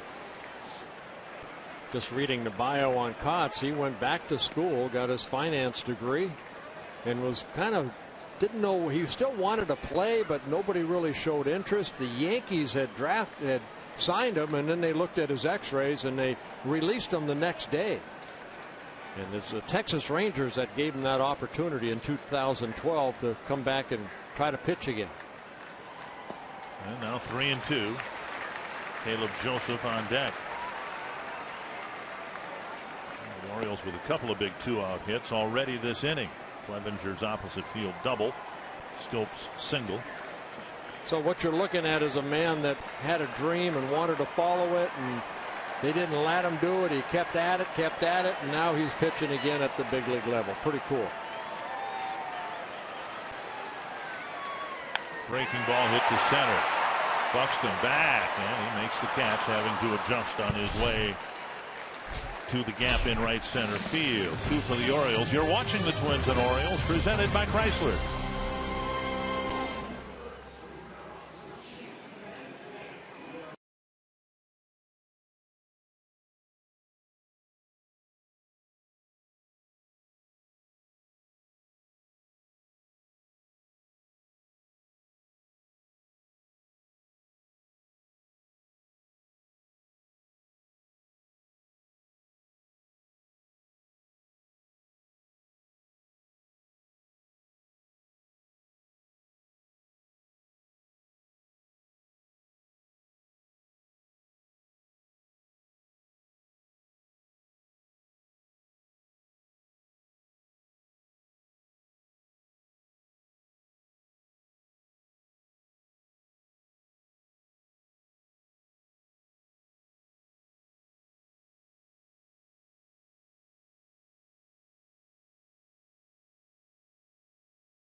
in Baltimore that he's starting to settle in a little bit. Trying to relax, starting to relax a little bit, and 4 games since, picked up 5 hits, picked up his first run batted in last night's ball game. Now the goal here is to get on base. Buxton, Dozier, and Mauer facing Gausman, who hasn't given up a base runner since the first inning. He's retired 13 straight Twin batters.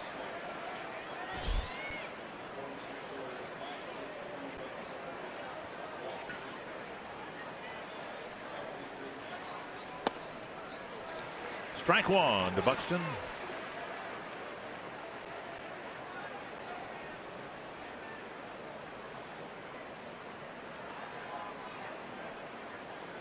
And now a ball. Paul Molitor has said that Buxton just generally has had better at bats, even when he went 1 for 6 here the other day. Just thought that the at bats were much more professional, experienced. 1 and 2. Basically what they want him to do is stay in the strike zone with his swing. 1 and 2. Popped up right side. Davis fighting Sun, and he makes the catch, 1 away. And they bring up Dozier. Well, Gausman has really settled down nicely after the Twins hit the double, 2-run home run and a single. That's been it. 14 straight.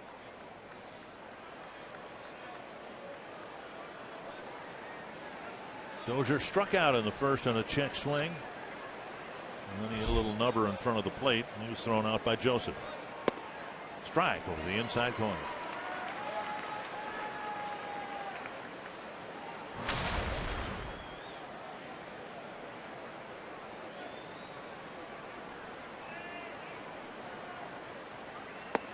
One and 1.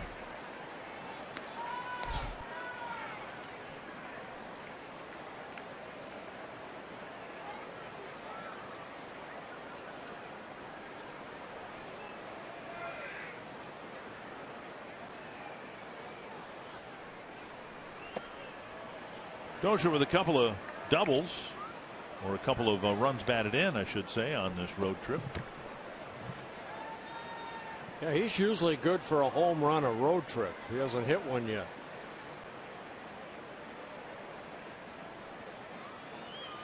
Popped up, backing out of play. Just hard to catch up to that fastball right there, about 96, 97.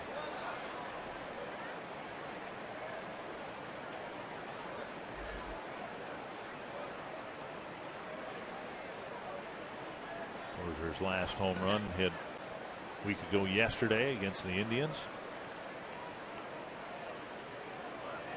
2 and 2.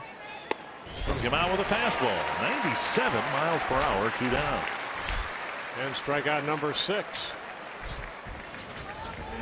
Chrysler Road ahead with an off day tomorrow, then 3 games against another team fighting for a wild card spot, the Tampa Bay Rays, and like the Twins, very much to the surprise of people in baseball. Then the Twins are home with the Astros and White Sox, then go to Houston, Kansas City, and Chicago. Yeah, Tampa Bay coming in with the same record as the Twins, 62 and 61. Mauer slapped a double to left in the first, scored on the Sano home run. There's ball 1.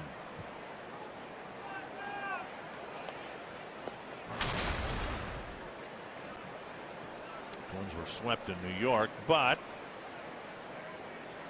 taking a broader look, they've won 3 of the last 4 series, having already won this series. Dribbler right side. Gausman stabs the second hop and has a 1-2-3 6th inning.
See where Toyota takes you.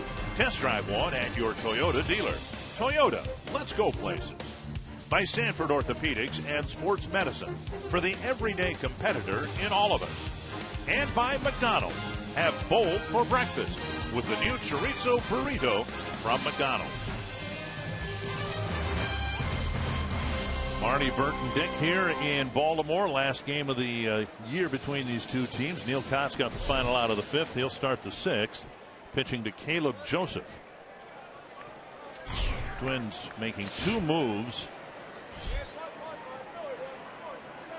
to the roster. Here's a ball lifted foul and out of play. Kevin Jepson coming over prior to the trading deadline. And Jepson's really paid off in the absence of Glenn Perkins, the closer for the Twins in Perkins' absence, and he's been perfect here in Baltimore, picking up saves the last 2 days. And now Neil Kotz, a veteran left-hander, fouled back. A.J. Ockner sent down to Rochester. We'll probably see A.J. back in September at some point.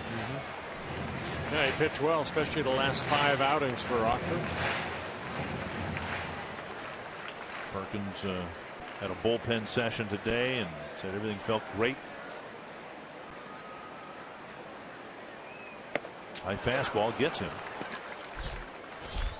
The bullpen so far has faced 23 men and gotten 23 outs. Yeah, 8 1/3 innings, only 1 hit allowed for that bullpen, 9 strikeouts, a couple saves by Jepson. Great job setting up Jepson as Casey Dean and Trevor May. The 23 men, 23 outs is starting with Friday night's game. So yeah, the bullpen's been really good. Here's Ryan Flaherty taking up an in-ball 1. 10 years ago, Kotz was with the White Sox and ended up helping them win a World Series, although the starting pitchers in that World Series and the playoff round leading up to it, complete games all the way through. Here's a pop-up. Dozier tracking it and making the catch. 2 down. As promised earlier in the game, we've selected the Data Strong fan photo of the game. You can tweet your strongest fan photo to hashtag North Data Strong Fan for a chance to be featured in an upcoming broadcast brought to you by T-Mobile. 2 down here in the 6th. Now back to the top of the order, and Manny Machado.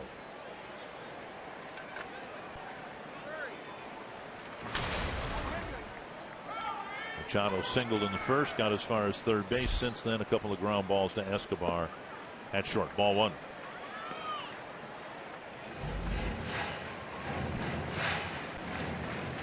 Texas leading Detroit 3-2, top of the 8th inning. Rangers getting hot at a good time. They've taken over the second wild card spot from the Angels, who are really struggling. 2-0 to Machado.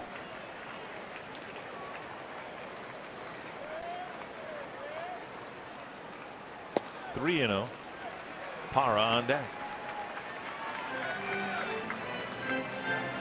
Cox for the Brewers walked 17, 2 intentional in 49 2/3 innings.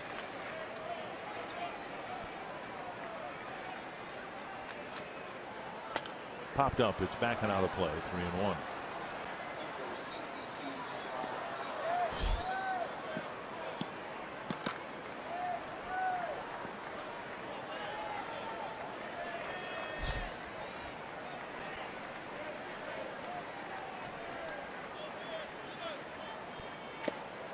Foul. 3-2.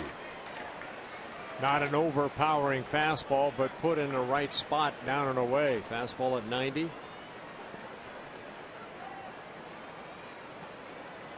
Twins with 8 relievers, 4 lefties, 4 righties. And Kotz ends up issuing a walk to Machado. And we'll bring up Gerardo Parra. Former teammates with the Brewers. There's J.R. Graham, who always has been the least experienced Twins reliever, but I suppose he and Trevor May are the only ones, well, Ryan O'Rourke too from the left side, who don't have much experience. Twins have added a lot of experience for the bullpen.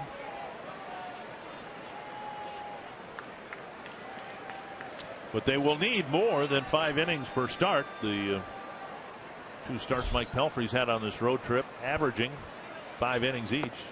Down and away ball 1, 5 1/3 innings in New York, 4 2/3 innings here today. Well, Malone went 5 1/3 a couple nights ago. Gibson only 5 2/3. You know, he's had the last 2 quality starts for the Twins. At home against Cleveland, and then his start here on Thursday night.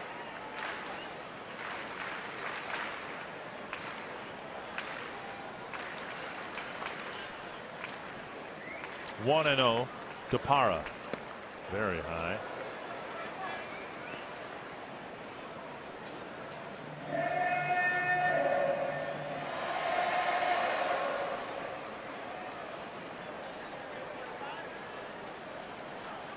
A lot of Brewers moved after their disappointing start. Yeah, these 2 guys were teammates a couple weeks ago.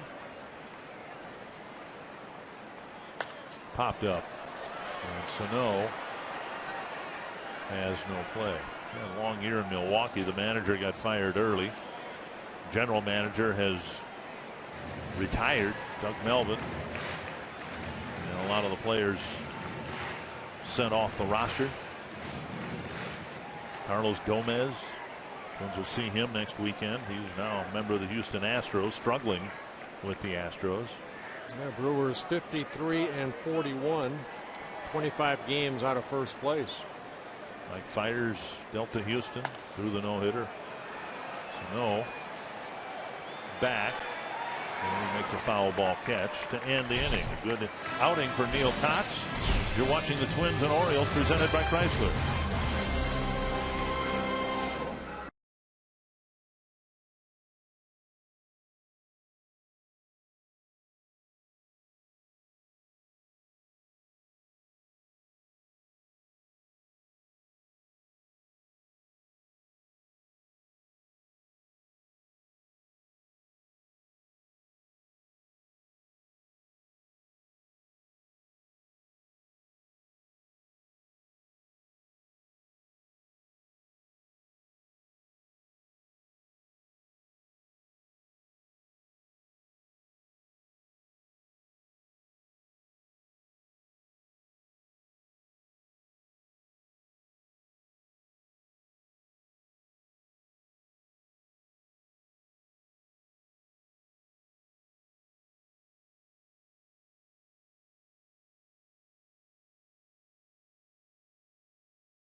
But Joe Mauer double with 2 outs. Then Miguel Sano hitting his 11th home run of the year. Gave the Twins an early 2-0 lead. Mike Pelfrey really struggled here this afternoon through a lot of pitches in 4 2/3 innings. Finally, the Orioles able to put a couple runs on the board in the 5th inning. It's Jonathan Stope that has knocked in all 3 runs on a couple hits. And Sano's driven in the 2 Twins runs, and he'll lead off the 7th. One thing that's been nice to see, these games every bit as important to the Orioles as to the Twins, and the Twins have outplayed the Orioles in the last 3 innings of the last 2 games, getting the key hits, making the plays, good base running, dropping down bunts, whatever it took. So we'll see if they can do that again here in the final 3 innings today. And they got to find a way for someone to get on base against Gausman. 16 straight. Retired by Kevin Gausman. He falls behind Sano, 2-0. He has not walked a batter. He has 6 strikeouts. Pitch count right now at 90 pitches, 56 strikes.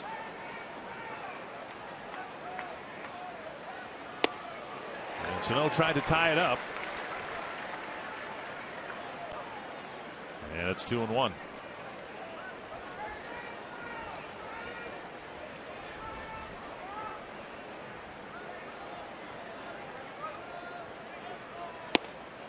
Three and one. Plouffe on deck.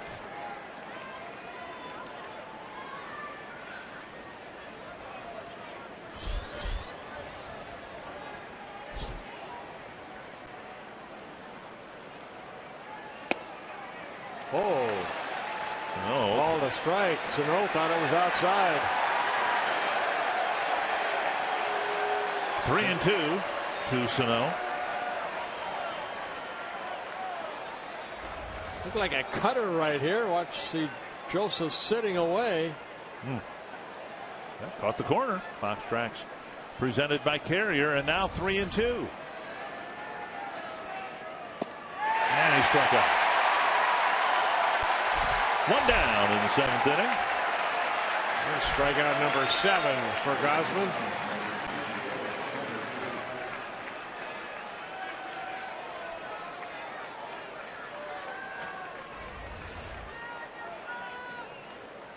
This ball had good sink on it right there, down and in. Two-seamer. Here's Plouffe. Last guy to reach against Gausman, singling and up the middle in the first inning.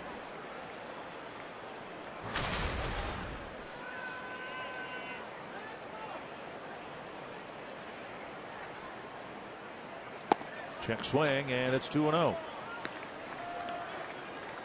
I mentioned Gausman hasn't walked anybody, but we've seen him fall behind some hitters. 2-0 and 3-0 come back to get him. You know what he's been able to do is maintain that fastball down and away when he falls behind.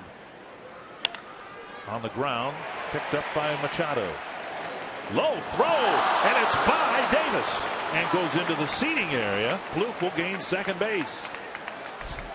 Machado with a nice pickup, but he sidearmed his throw, and he threw a sinker across the diamond. And Davis unable to pick it over there at first base. It kind of hit off his glove and then caromed into the stands. So 17 retired by Gausman. That'll be a double. Routine play. That'll be a double for Plouffe, right? Well, Trevor would take it. For Machado at third base, that's his 15th error. And the 50th error recorded by the Orioles. Error to Machado. Now Rosario with the tying run at second and one out.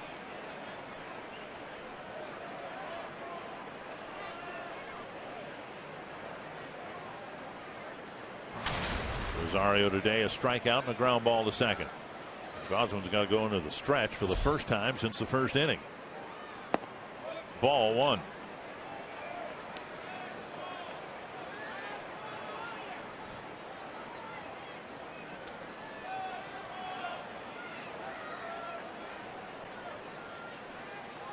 Gausman equally effective against righties and lefties. Rosario checked his swing, and the home plate umpire called it a strike. 1-1.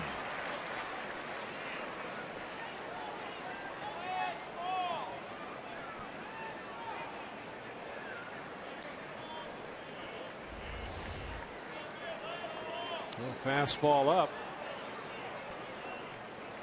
I think the swing was called. I hope so.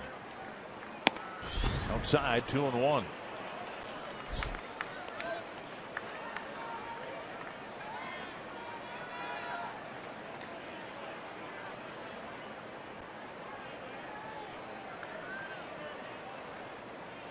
Plouffe the tying runner. He's at second base with one out.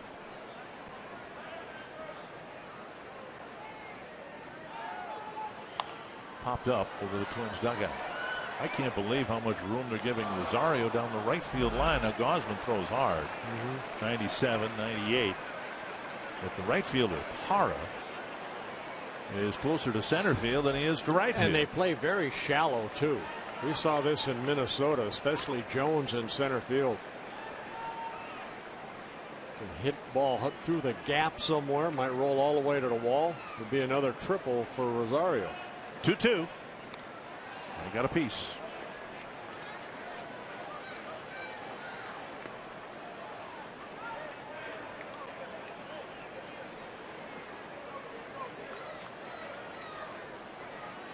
Playing good baseball the last couple of games. They've won 3 in a row here, but the last 2 games have been close games, and they've gotten clutch hits, enough of them.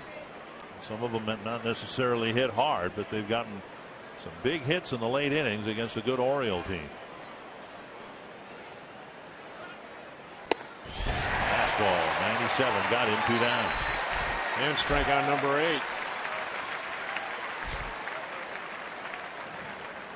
Now Gausman's longest career start. This is his 35th major league start. 7 2/3 innings. It came earlier this year against the Atlanta Braves.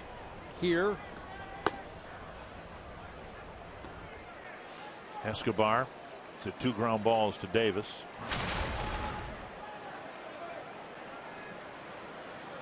Last night, Twins got a couple of runs in the 7th inning to win it. Friday night, 3 runs in the 8th to win it. We just saw Darren O'Day starting to loosen up. Counted in ball 1. 113 pitches is the most pitches that Gausman has used in a ball game. Came a couple starts ago in Seattle.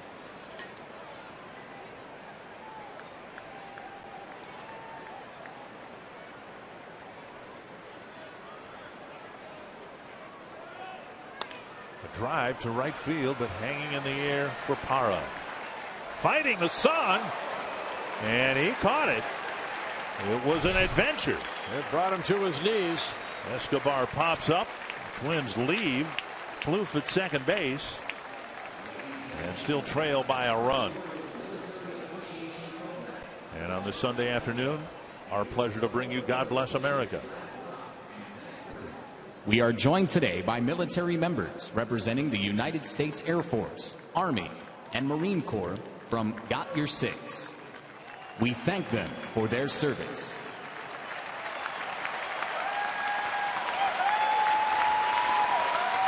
In honor of our country and all the brave men and women who serve our nation and defend our freedom, we ask that you please rise and join Max Factor in singing God Bless America. God bless America, land that I love. Stand beside her and guide her through the night with the light from above. From the mountains to the prairies to the oceans white with foam. God bless America.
Chrysler 200, America's import.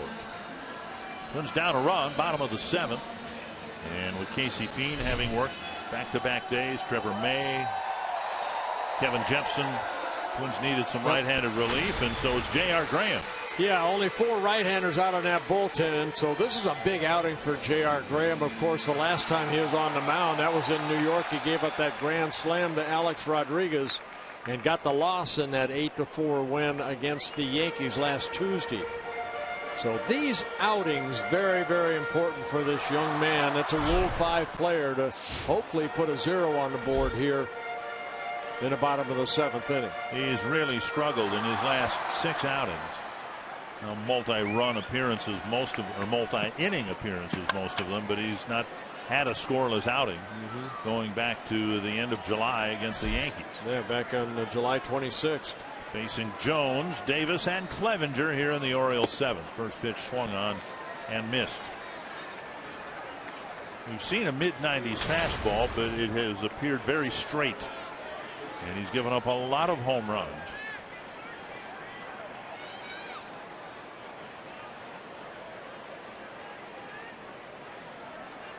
One strike. And now 2 strikes. There's 95. But as we've seen, Graham tends to get punished with a straight fastball if it's elevated at all. The one that he gave up, the home run to Rodriguez, was pretty much right down the middle of the plate. Yeah. Yep. And talking to JR after, he thought it was down and away, and then he saw it and he goes, no, it was right there. Ahead in the count right here. He has that split finger that he has behind his back right now, and then like Mike Pelfrey, if it's something else, they'll change it in their glove. Hard breaking ball. Fastball tailing, no swing, check. It's 1-2.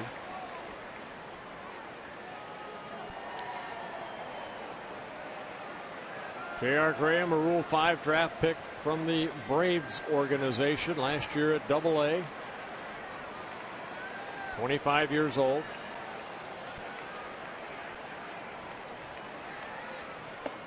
Two and two.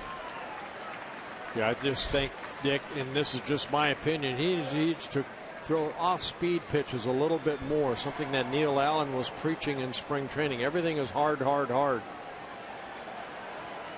Ryan Dunston warming up. Left-handers Davis and Clevenger are on deck, and there's a ball hit right past his glove into center field. And Jones picks up his 3rd hit of the ball game. This copyrighted telecast presented by the authority of the Minnesota Twins. It may not be reproduced or retransmitted in any form, and the accounts and descriptions of this game may not be disseminated without the express written consent of the Minnesota Twins, LLC. And I think Graham was brought in just to get one batter, and Jones got that high pitch, everything the same speed, lined it into center field. Jones aboard, and now Dunston will come in to face Davis and Clevenger. Twins down a run here in the 7th inning.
Gotta believe it's Jim Cott, isn't it? Kitty, kitty, All kitty, those kitty, years kitty. in the 60s, yeah. It is. Kitty, kitty, kitty, kitty, kitty. And you're second with 11. Milo Pasquale, Jim Perry. I don't see Brad Radke on that No. list. Oh, Brad was 8. Okay. Yeah. Well, Brian Dunsing will come in here. The Orioles have another leadoff batter on base. That was a chronic problem for Mike Pelfrey in his outing here. Yeah, Dunsing making his 45th relief appearance, only the second appearance here on the road trip so far. He worked on Monday in New York. He gave up that 2-run home run to Carlos Beltran. That coming in the 6th inning. In the 10-inning 8-7 loss to the Yankees. That first game of that 3-game series. Davis has struck out 3 times in the ball game today. And for Dunsing in that ball game, it's only the second home run he has allowed this year. Going to Beltran.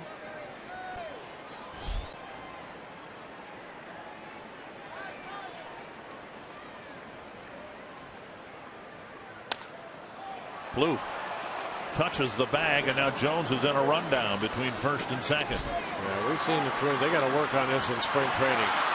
Tagged him out. It's a They double dropped the play. ball, but he dropped the ball.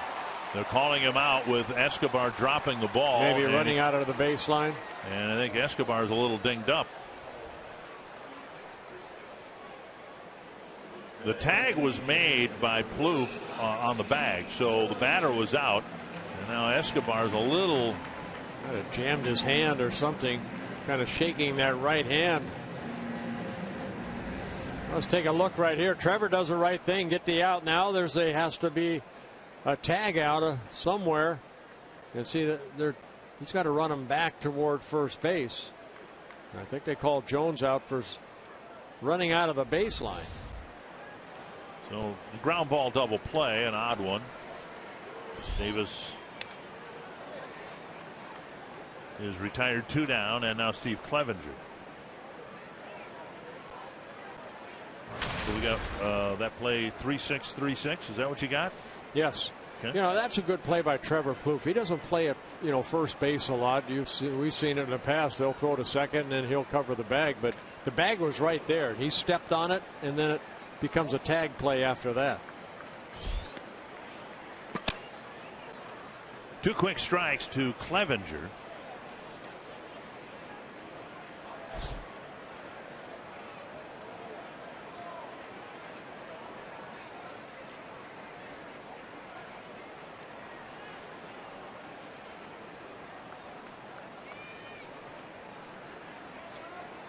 With a booming double to left center field, a ground rule double.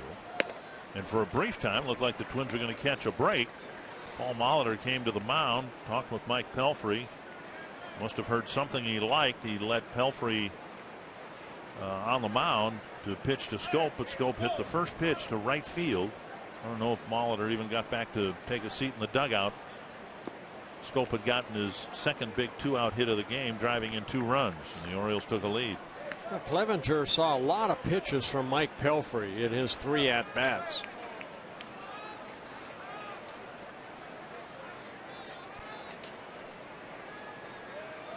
Two and two.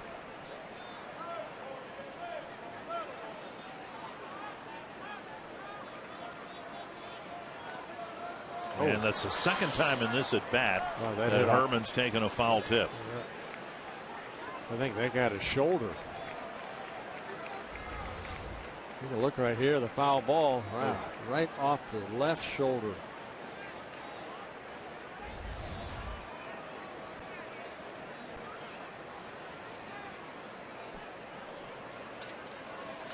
Herman's leading off the top of the 8th inning. That'll feel nice. Trying to swing a bat with the left shoulder dinged up. 2 and 2. Down the line, chased by Rosario. And no play.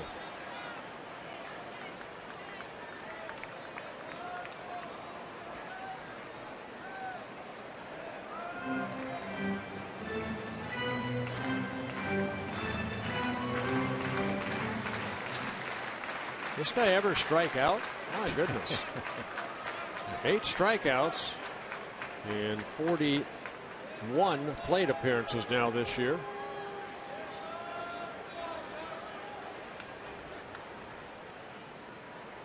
Breaking ball away, 3-2.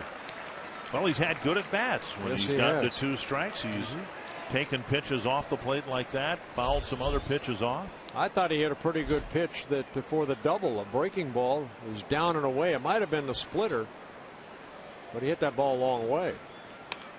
And another foul.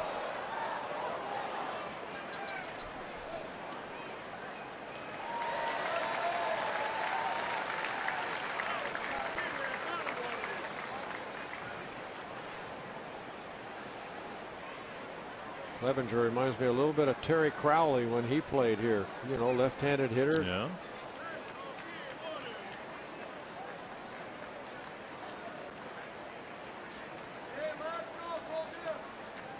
Another 3-2 to Clevenger. And another foul tip. That one got the home plate umpire.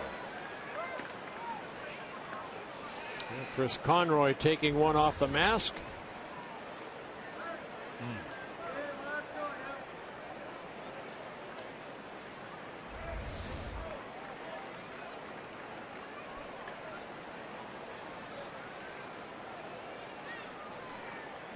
Clevenger battling Dunsing with 2 gone here in the 7th. Another breaking ball spun over the screen.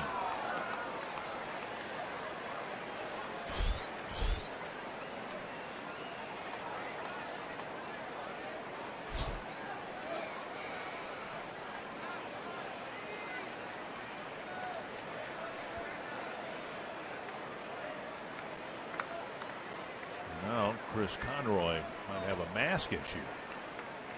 Remember 2 pitches ago he took a foul tip off the grill. And he's got to adjust his mask.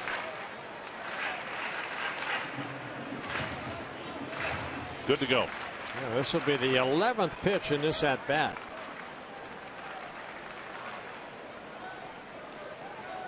Rangers beat the Tigers 4-2. The Rangers in the 2nd wild card spot. Tigers lose again. Back to Dunsing.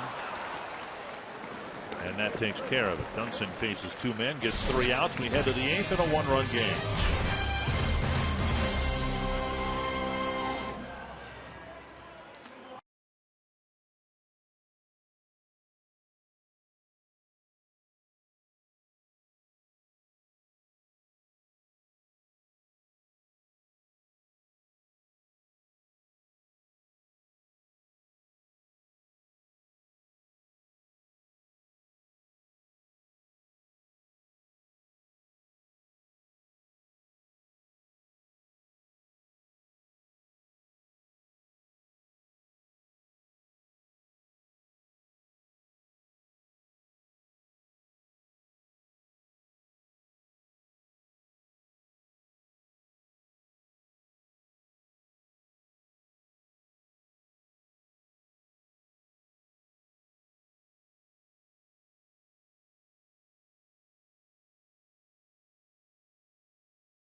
On Darren O'Day. to get through the 8th inning in better shape than he did here 2 nights ago. Yeah, where he worked 2/3 of an inning, 4 hits, 3 runs allowed. He started the 8th inning, and the Twins, it all really started with a walk to Sano. And then Torrey Hunter was hit by a pitch. There were a couple of scratch hits, a pop fly hit. And then finally Byron Buxton hit one fairly hard for a base hit, but the Twins scored 3 times. Ended up batting around in the inning. They left 3 men on. Chris Herman, Shane Robinson, Byron Buxton scheduled to face O'Day here. The Twins have a bench of Nunez, Suzuki, and Hunter. Yeah, O'Day got the loss in that ball game, the submarine type of delivery. But his numbers are outstanding. A 1.70 ERA, making his 50th relief appearance. Paul Molitor and the Twins bench barking at Chris Conroy, thinking that first pitch was too low. Very vocal about that first pitch called a strike. You know, O'Day with that sinker, and then that high fastball from underneath, a big sweeping breaking ball. Herman with a pop to short and a strikeout. Would like to get him aboard, maybe pinch run Nunez for him. Yeah, O'Day in his 4th season with the Orioles came up with the Angels, spent time with the Mets and the Rangers. That's pulled foul.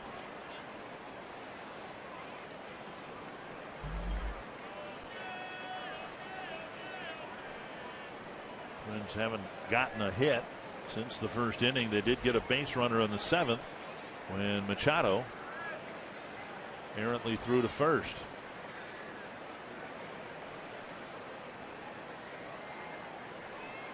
Another 0-2. 1-2. Claimed off waivers from the Texas Rangers, O'Day was. He was struggling in Texas, but since he put on that Aurora uniform, he has been very, very steady.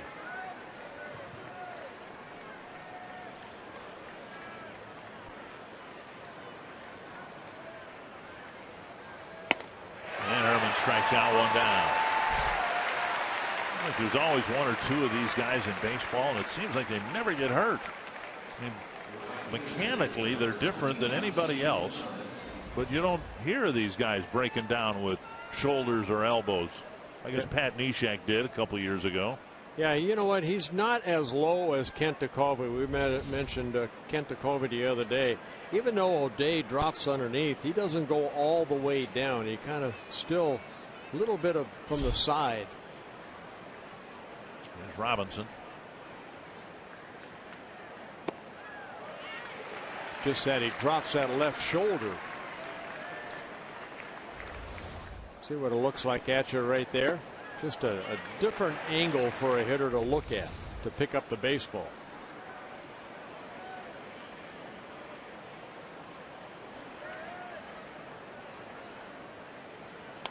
Foul back, 2 strikes. Well, Kevin Gausman worked the first 7 innings. He gave up only 3 hits, all up to the Twins in the first inning. No walks, 8 strikeouts. 8 strikeouts tie a career high for the young man.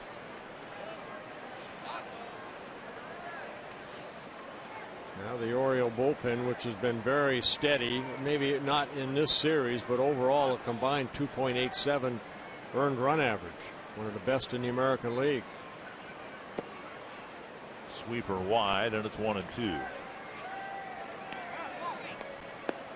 22 wins out of that bullpen.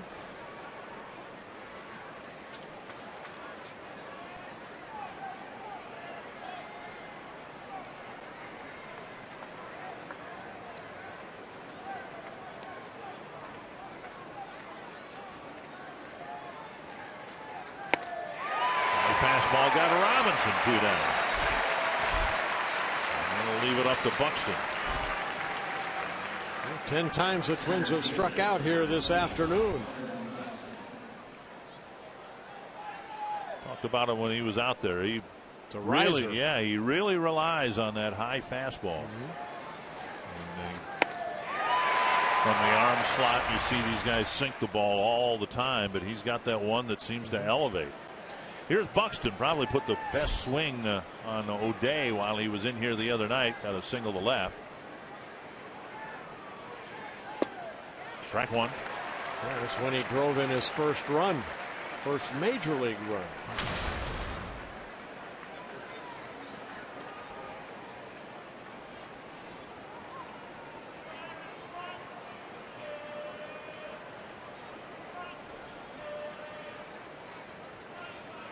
Swing and a miss.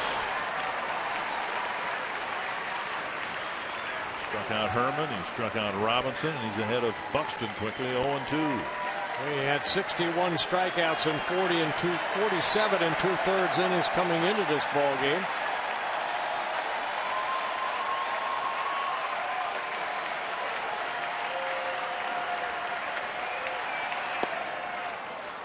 Frisbee floats outside. Yeah, that was a pitch that Buxton, O'Day left it over the plate, and that's the pitch that Buxton got his base hit on.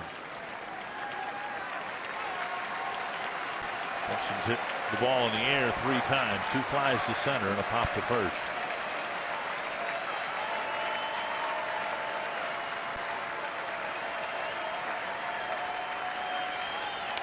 Fouled back.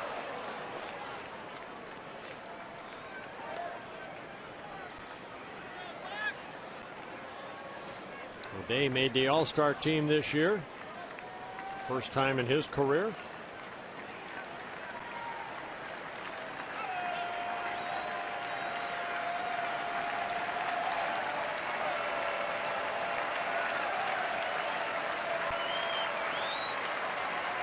One and 2 to Buxton. To right field. Playable for Parra. A little bit easier time with that one. The one that Escobar hit almost was lost in the sun. And the Twins go down 1-2-3 in the 8th.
Orioles getting some big 2-out hits. Now Brian Dunsing pitching to the Orioles, and specifically Jonathan Scope, who got those 2-out hits for the Orioles. A single in the 3rd driving in 1, another 2-out single in the 5th driving in the other 2. Both his hits shooting to right field between Dozier and Plouffe in the right field. Scope, Urrutia, and Joseph. And that is knocked down by Escobar. It will be the 3rd straight hit for Scope.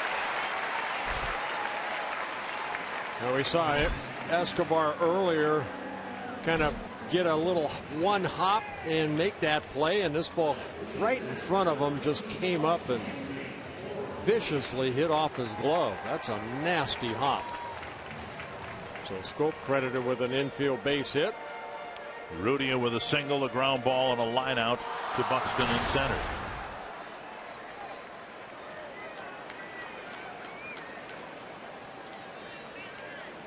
And now Sano giving some signs from third base. Dunston steps off the mound. Angels teeing off early against R.A. Dickey of the Blue Jays. They lead Toronto 5-1 in the second.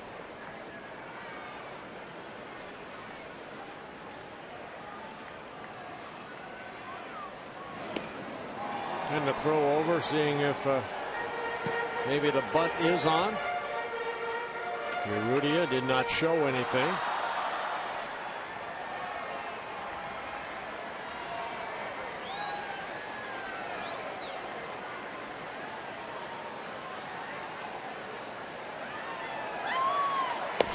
Strike on the outside corner.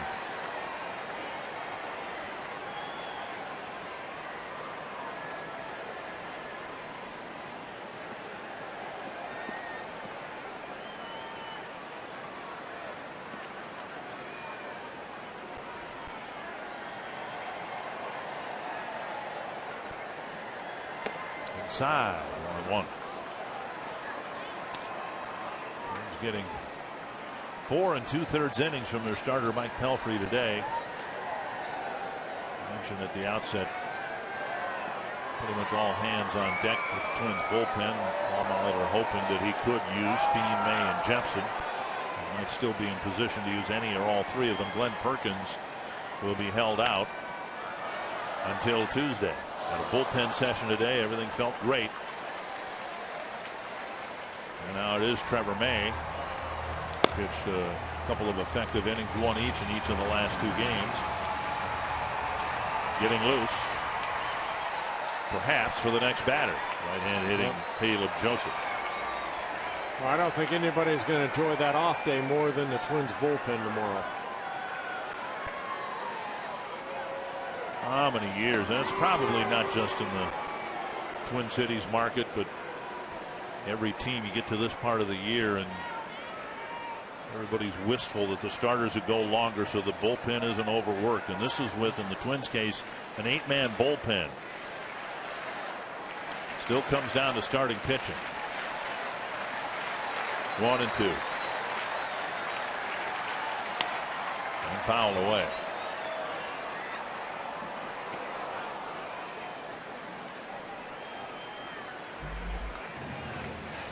Boy, it just seems this afternoon the Orioles have lost a lot of baseballs to the fans. A lot of foul balls. Yeah. It's the end of the homestand for the Orioles. They won't need any here for a while. Cracked foul down the line. There's another souvenir. Another souvenir. Over 35,000 paid attendance here today, and a good chunk of them will head home with a souvenir.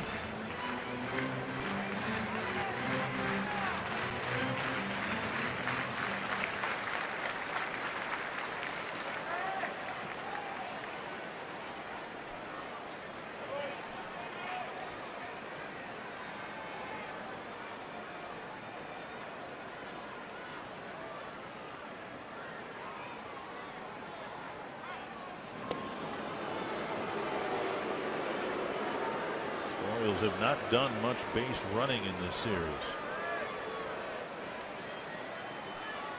Yeah, this 4-game series, right about 30,000 per game, about 120,000. Orioles closing in on 2 million fans. And another throw to first.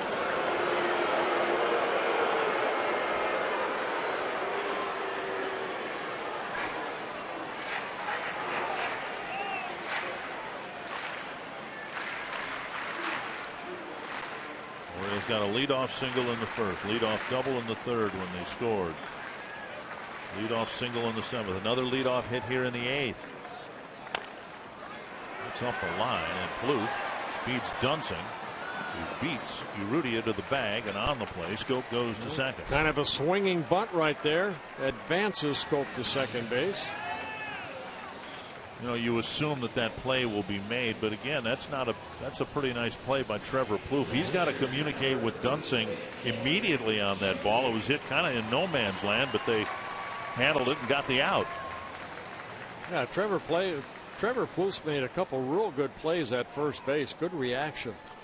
And in spring training, one of the wonderful things to do is to go to the park in Fort Myers. Oh, you may think that as a fan. Oh, yeah. You guys, yeah. Little for fans, PFP, yeah. pitcher's fielding practice. But we saw Plouffe, going through the drills at first base in the event a play like that would happen. You know why you do it over and over and over? You get that in your head that play, if it's not made properly, could lose you a ball game. That's why the pitchers do the PFP daily. That's why Tom Kelly, they named that field after TK. Fundamentals. 1-0. 1-1 to Joseph. Trevor May is warmed up, but Twins letting Dunsing face Joseph with another lefty. Flaherty on deck.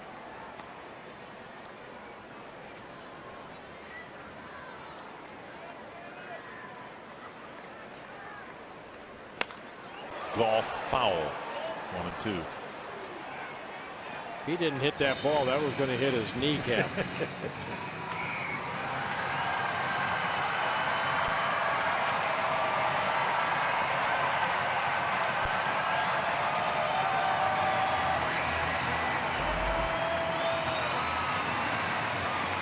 Trip to the mound by Chris Herman.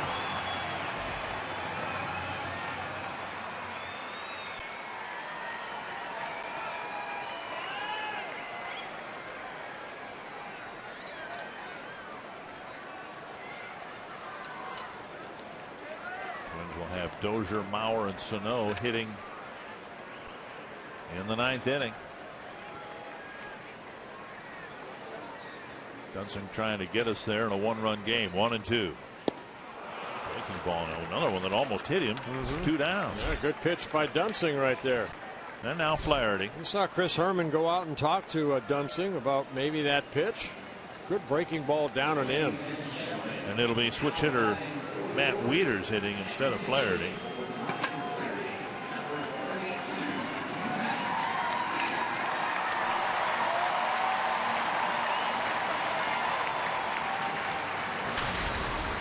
Yeah, Paul Molitor is going to come out. We'll make a change here with May having pitched effectively. An inning in each of the last 2 Twins wins here. Looks like it'll be May brought in to face Wieters. Wieters 2 for 5 as a pinch hitter. Dunsing leaves with a runner at second and 2 down.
brilliance with 2 really good late inning outings. Boy, this is his 17th relief appearance, but over his last 12 appearances, 2 and 1 with a hold and a very good earned run average. Now remember, in one of those appearances he started.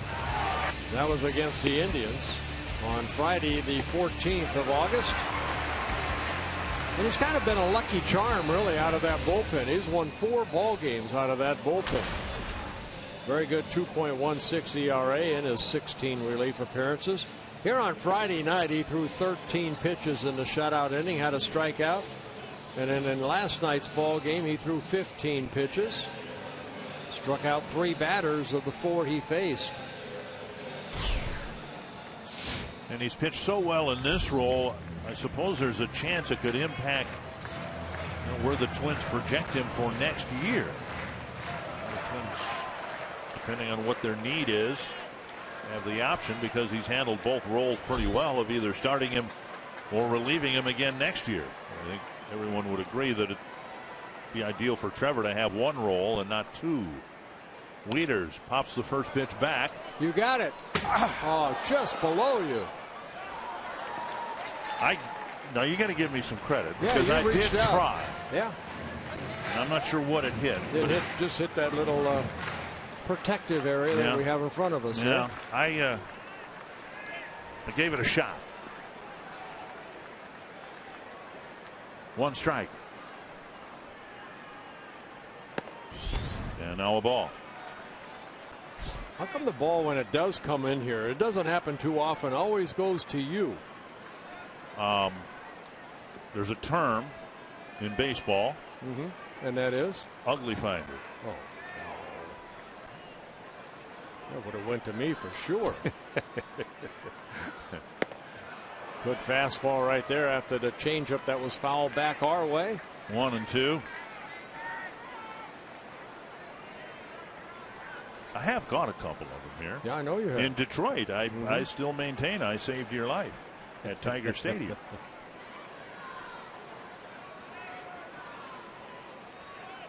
1 and 2 to Wieters.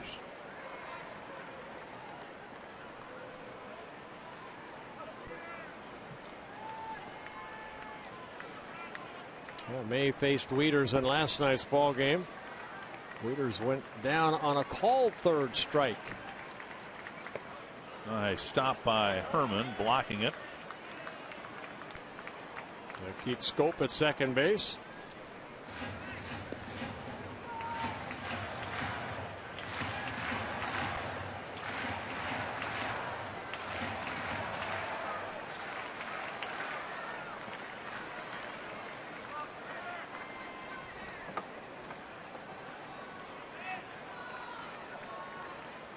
Two and 2 to Matt Wieters. Another one fouled away. Orioles 14 for 61, a home run, 5 runs batted in from their pinch hitters this year. And that's not great, but there is at least some production there. The Twins bench is the poorest in the American League in terms of pinch hitting.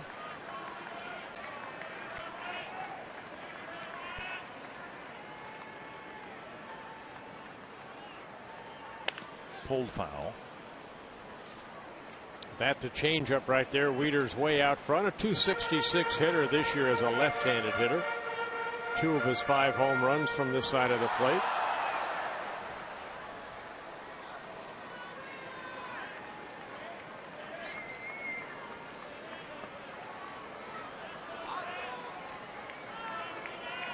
May battling Wieters.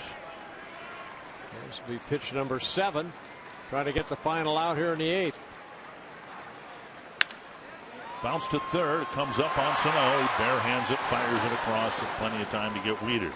May and Dunsing do their job. It's a 1-run game as we go to the 9th.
Twins have won a couple of one-run ball games here the last two nights, but now as we go to the ninth, the Orioles have a one-run lead, and it'll be Dozier, Mauer, and Sano facing a really good closer that the Orioles have, Zach Britton.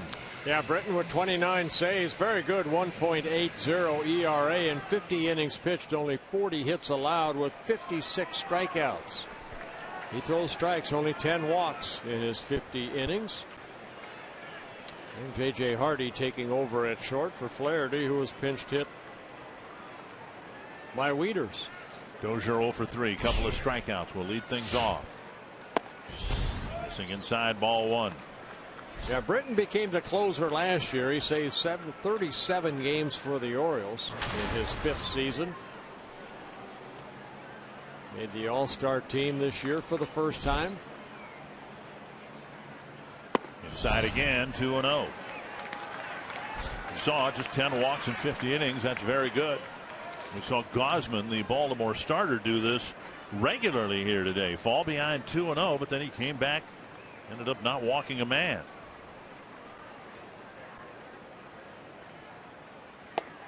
Two and one.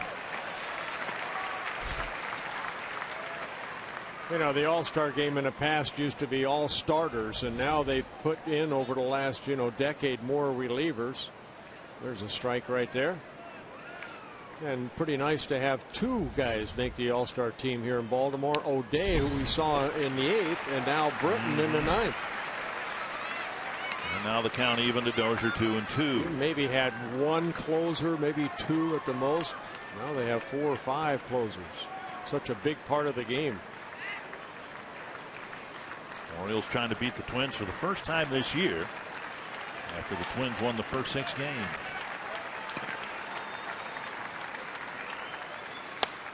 Roller right side is going to be a foot race to the bag, and Dozier is safe with a head first slide. Yeah, Britton a little late getting over there, and Dozier hustling out of that box. A head first slide, and he's safe.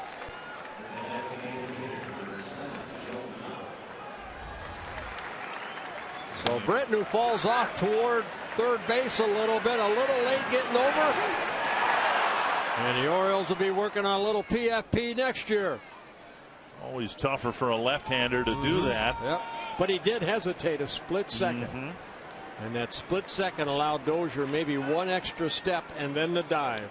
Mauer with a double to left in his first at bat. It's the first Twins hit since the first inning, and it came on a slow roller to the first baseman.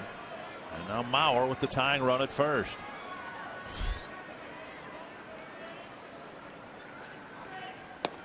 On the outside corner, a strike.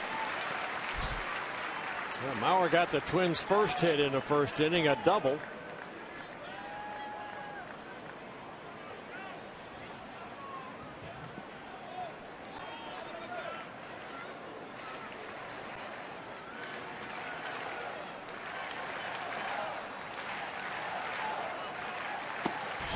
On the outside corner again at 98 miles per hour.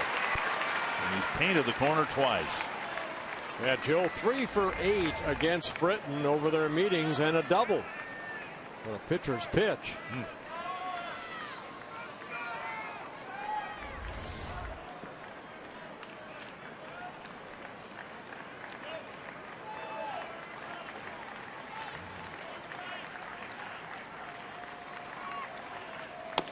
Chopper right side. Dozier will advance, and Mauer is retired. The Twins haven't knocked the cover off the ball. It's kind of similar to what they did in the 8th inning against O'Day, but now they've got the tying run in scoring position, 1 out. And now Miguel Sano will bat. He will be facing Britton for the first time. 1 for 3 in a ball game, put the Twins ahead 2-0 on his 11th home run in the first inning.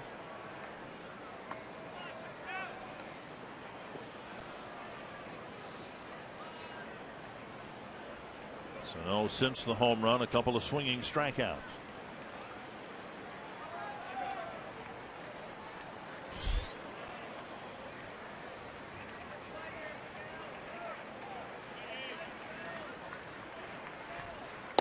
swing and a miss at 99 miles per hour.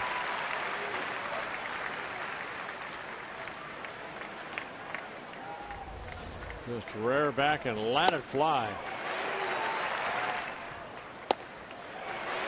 For Britton and Sano. At 97, down, and another swing and a miss.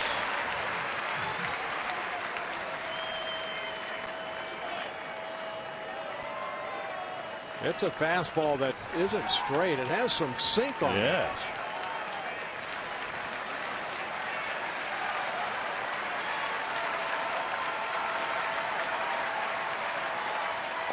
Check his swing. Strike three, says Dave Morales. Oh, here comes Paul Molitor. He can't believe it. Somebody's already been ejected. Either Sano or Molitor. That's the second time in this ball game that Gabe Morales. I think Paul's telling him he's already tossed me out. Morales made an ejection sign, and now home plate umpire Chris Conroy, and a bit of redundancy, I think, here, has thrown manager Paul Molitor out. Maybe it is Sano who was tossed.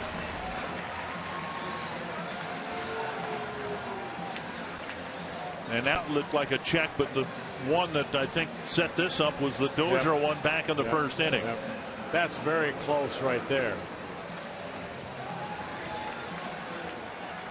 And then shortly after our replay, he made an ejection sign to, could have been either for the manager who was already out on the warning track or the batter himself. At any rate, there's been an ejection. Sano strikes out, and the Twins are down to their last out. It's Trevor Plouffe.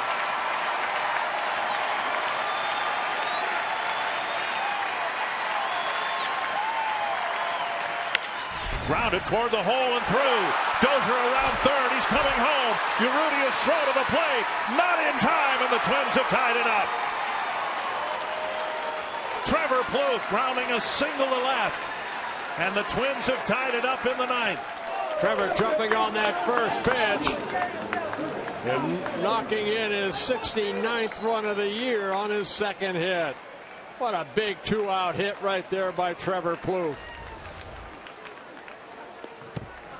High fastball. We have seen everything down from Britton. He left this one up, and Trevor found that hole, and Dozier diving across home plate as he dove into first base. Now Plouffe will, with two outs, be pinch run for here. Eduardo Nunez is going to run for Plouffe. We got a big base hit to tie the game against one of the best closers in the game. We've been told that only Paul Molitor's been ejected, which is important here with the Twins using their bench now in a tie game. Sano's still in the game.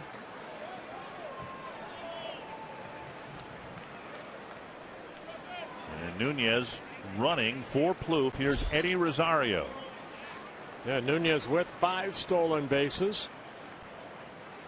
Twins, and gets a throw over. Twins score again against what has been a very good Baltimore bullpen. And then you look back to the bottom half of the innings here so far, and the bullpen for the Twins has outperformed the Orioles again in this game.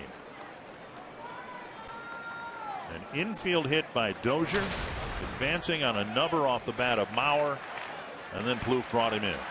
Rosario takes high. Some closers, and we haven't seen enough of Britton, but Glenn Perkins has been guilty of this at times, where you give up the lead and then it's tough naturally to refocus. 1-0 to Rosario. And a strike.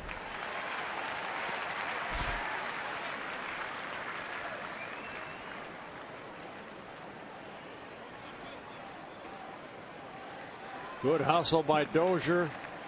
That infield base hit, big hit for Trevor Plouffe.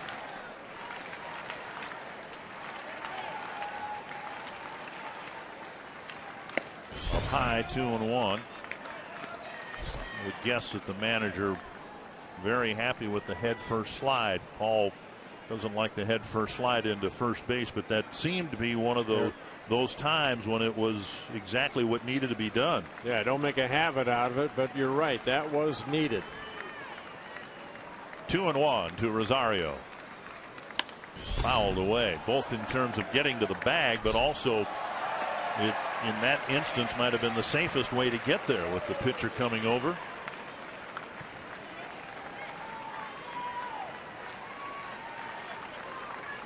Two and two to Rosario. Nunez still at first.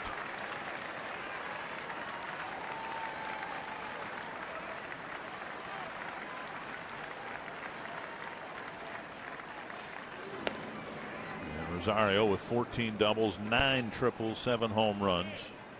Looking for his first hit of the day. And that's what the Twins were hoping right here. A little extra base hit. And the outfield playing very shallow.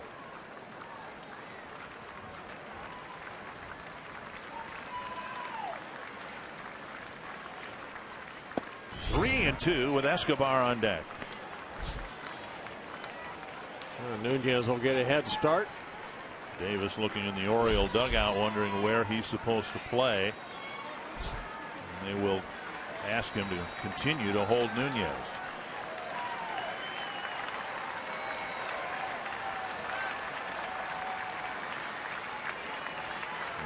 Goes and the pitch chopped right side. This will be a tough play, and Rosario is safe at first. Second infield hit, and the Twins are having the same level of success against Britton here as they did against O'Day the other night. Ball not hit hard, but the hustle of the Twins out of that batter's box. Dozier did it. Now Rosario hustling out of the box down that line. He beats it out. And Nunez stopping at second base. And now Escobar with the go-ahead run at second. There's speed there. There's speed at first with Rosario. Escobar 0 for 3 as a left-handed batter. Hitting a little bit better from the left side than the right side this year.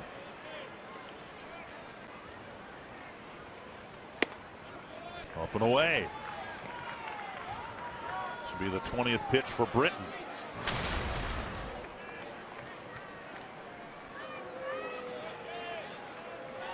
Michael Givens warming up for the Orioles behind Britton. He might be brought in here soon.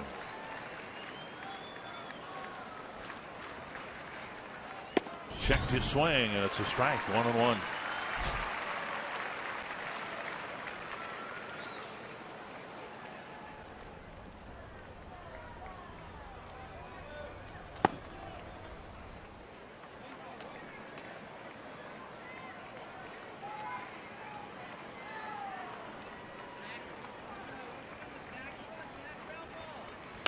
Fouled back, and it's 1-2. And Escobar lost his bat again. Remember earlier he asked to go back to the dugout and get more pine tar, and then on the next pitch, after not being allowed to do that, he lost his bat at home plate. This went all the way to the backstop.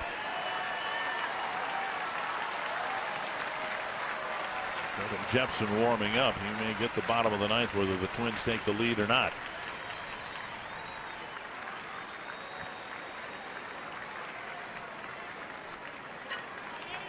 Three singles in the inning. Escobar looking for the fourth hit to put the Twins in front. Struck him out. But the Twins get a leadoff infield hit. Trevor Plouffe driving in Dozier, and it's 3 apiece.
around to score the tying run.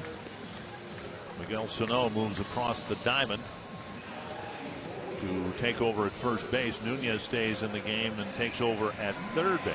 Trevor May stays in the game to pitch in the ninth inning to the Orioles in a tie game. Now you saw Jepson up. That was in case the Twins took the lead. Now Trevor May asked to pitch here in the bottom of the ninth. Face Machado, Parra, and Jones.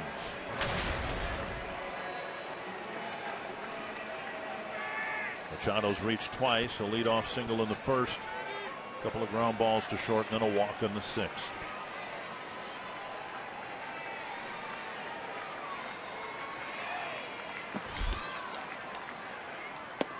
Strike on the outside corner.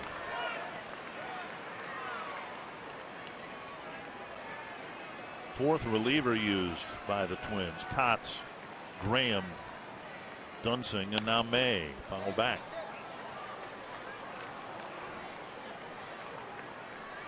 Oh, 0-2.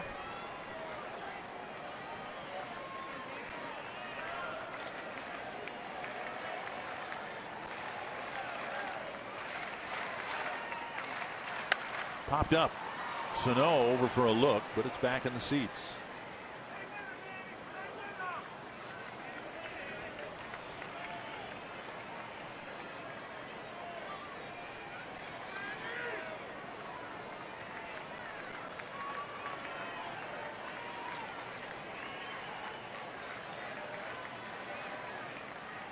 In the dirt, 1-2. Orioles won a 4-game series with Oakland at the start of this homestand. They split 2 games with the Mets. Their win came in walk-off fashion. Urrutia with a 9th inning home run.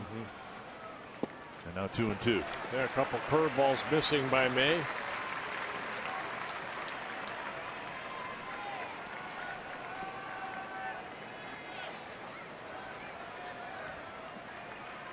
Two and 2. Drilled to center. Buxton over. One down. Very well hit for the first out, but the top of the ninth, the Twins got 3 hits against a guy who didn't give up many. Yeah, Brian Dozier just kind of stuck his bat out there and then dove across first base safe. Joe Mauer, kind of an out right there, but that advances Brian Dozier in the scoring position. Sano is called out on strikes. Paul Molitor is thrown out of the ball game. And Trevor Plouffe on the next pitch found that hole between third and short, which scored Brian Dozier for the tying run. Up and away, ball 1 to Parra. Lined out in the first to Buxton. Doubled and scored in the third.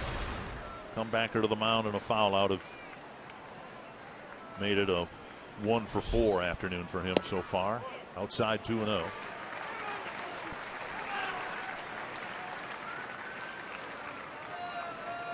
little bit different role for May. He's usually been brought in to pitch 1 full inning, and he's done a great job at it.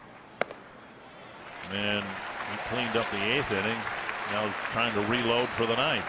3-0 with Jones on deck. And Parra, one of those Orioles, he'll have that green light. 5 home runs for the Orioles, 9 for the Brewers. Popped him up. And Herman back, but it's out of play.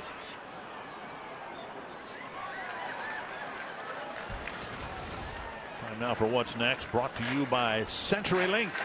Day off tomorrow in St. Petersburg and then 3 games with the Rays. Rays scoreless in the 4th inning with Oakland in their game. They're right there with the Twins. 3-1 to Parra. And now 3-2.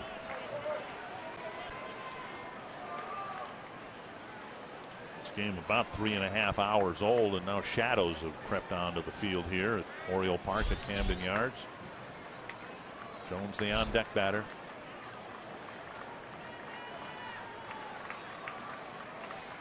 Parra, a guy that likes to swing the bat, doesn't walk often.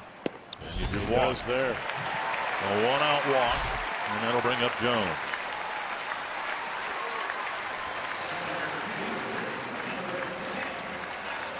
Jones with 3 singles in the game, 1 run scored.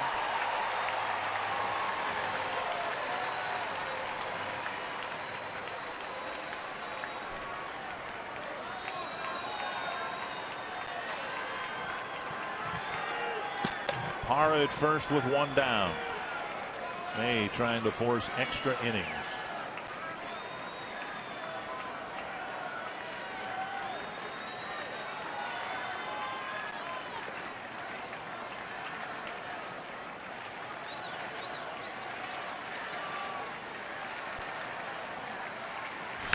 High fly to left.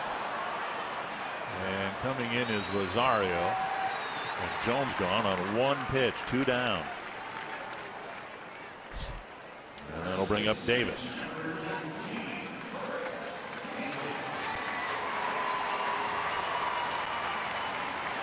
Davis 3 strikeouts, and then he bounced into a double play. Yeah, I hate it facing guys like this that, you know, are having a bad day. Very careful. Herman out to talk to May.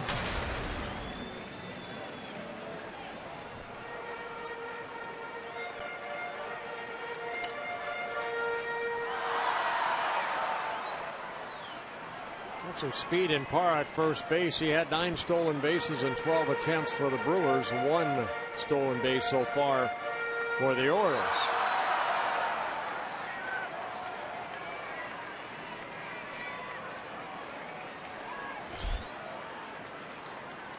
Parra at first, 2 away. Good changeup right there. Davis swinging through it.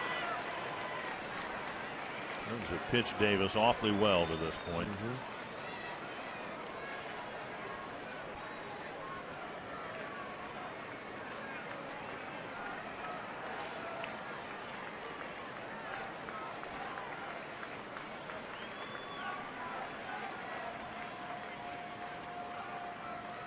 High, and it's 1-1.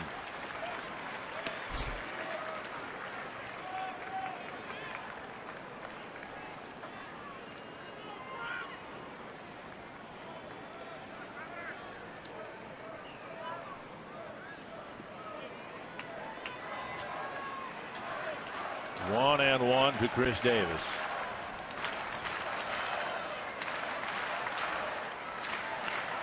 Parra goes, and the pitch grounded foul, and the Twins might have gotten a break there because Parra looked like he got a really good jump. He had that base stolen. Now 2 strikes to the batter.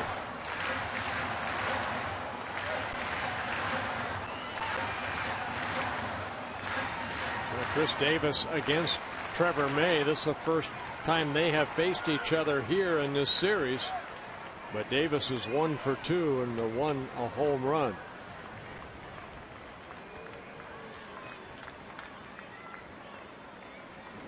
And a throw over. With 2 strikes, the Twins move Escobar to the right side of the infield. Now Nunez, the only infielder on the left side of the infield. Dozier in short right field.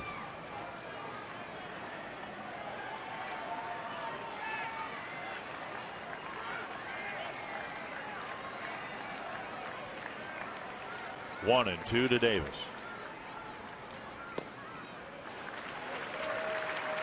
Two and 2. Changeup missing. May has a good curveball. We have seen Davis swing through that curveball down and in.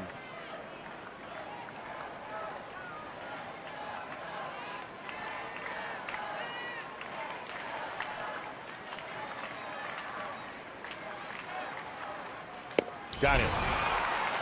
A 95-mile-per-hour fastball. May does the job again in the 9th.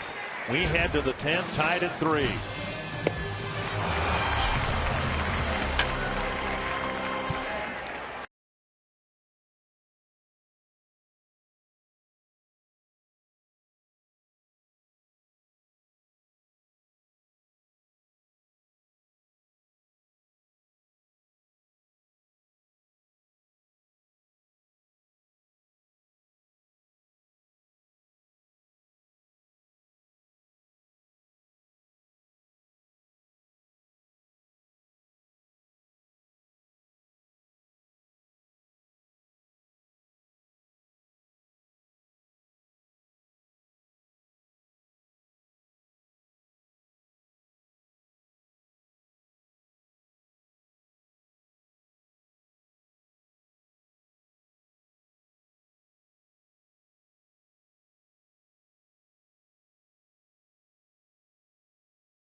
season long. Jack Link's beef jerky.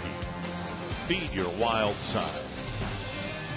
And on to the 10th. Chris Herman will lead things off after Trevor May got the last out of the 8th. Pitched around a walk in the 9th. The Twins bullpen again has been very, very good here in Baltimore. Very stingy, haven't they been? Michael Gibbons coming into the ball game. Young right-hander. We saw him pitch here the other night. Explosive type fastball. 14 strikeouts in 10 2/3 innings. Third Oriole reliever. And now Chris Herman will lead things off. Then Shane Robinson and Byron Buxton. Twins have bench players Suzuki and Hunter. Herman 0 for 3 has struck out the last 2 times. Swing and a miss, 1 strike. Talked about it here on Friday night with Gibbons, a guy that signed as an infielder and then converted into a pitcher in 2013. Herman skies one to left. Urrutia comes in. And he makes the catch. Kind of staggered out there a little bit. 1 down. We'll bring up Robinson.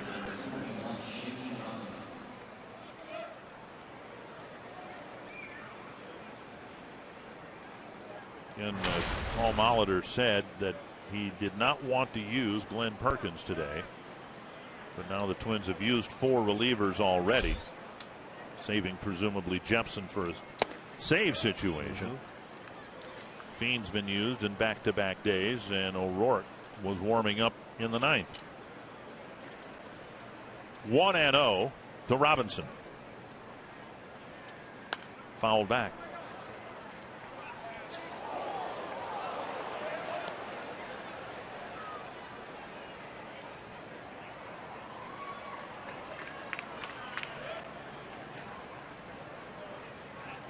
One and 1. The Twins right fielder. 2-1.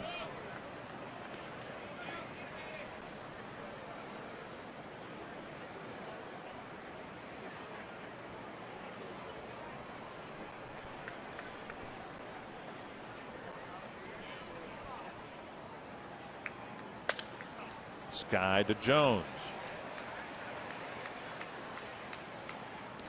2 down. And we'll bring up Buxton. Buxton's hit the ball in the air 4 times today. 3 times to the outfield, once to the first baseman.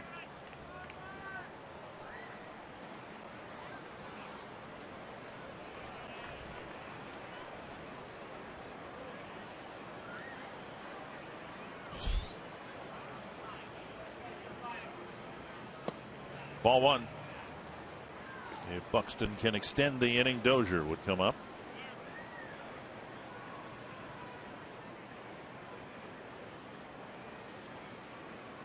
Checked his swing, took a strike.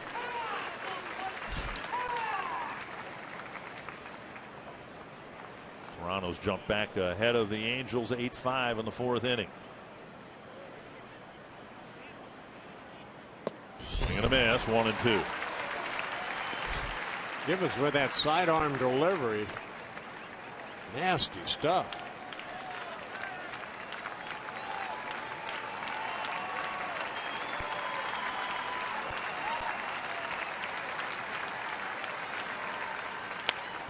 Fouled over the screen.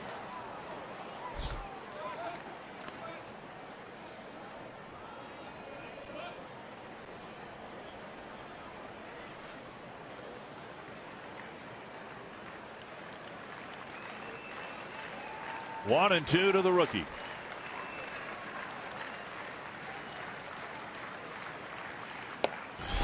Struck him out. Gibbons has a 1-2-3 10. And we head to the bottom of the inning, tied at 3.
in a couple of save situations. Really here on Friday night, preserving a 4-3 win with his first win as a Twin, his 6th overall, 5 of them coming with the Rays, and then last night's ball game.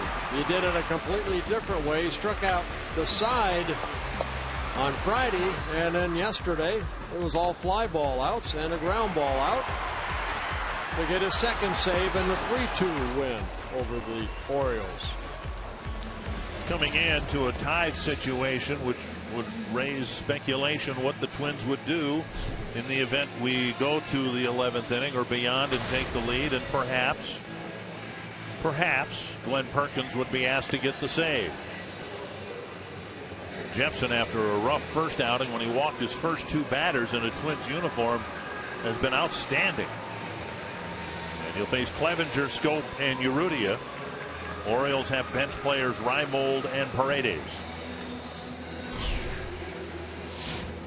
Jepson threw 16 pitches here on Friday night, 9 last night. May with another nice game's work, getting 4 outs, not allowing a hit. Down and away, ball 1. Clevenger with a double to left center field, part of a 1-for-3 day.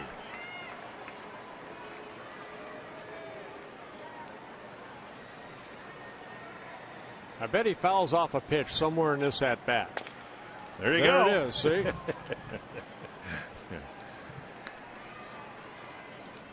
1-1.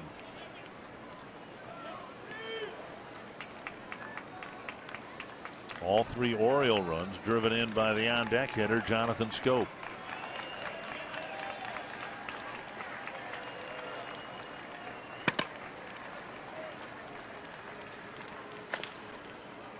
And a foul ball to Sano.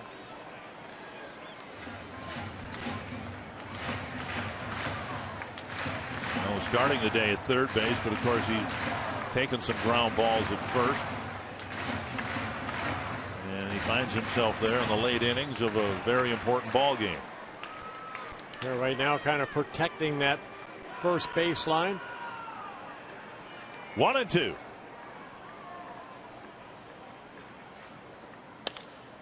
Buxton or Rosario. It's Rosario with the call and the catch. Buxton behind him, 1 down.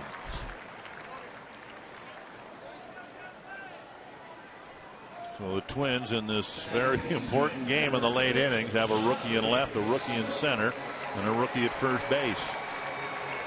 Scope the batter. 3 hits in his last 3 at-bats.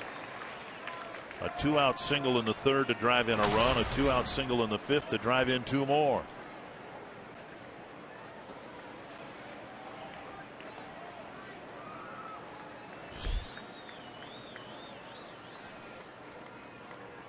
Swing and a miss.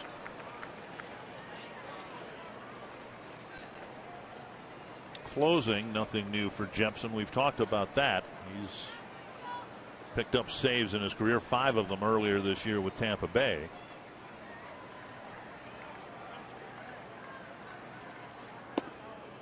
Down and away, 1-1.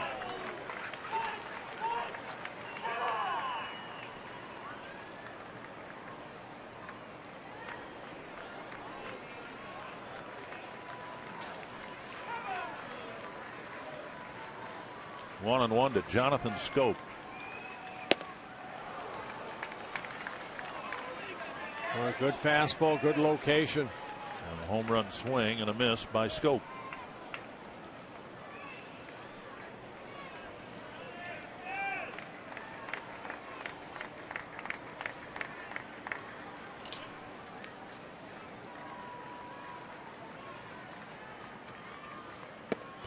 Up and away. Now Scope just 23 years old. Missed about 2.5 months with a bad right knee. Partially torn right knee.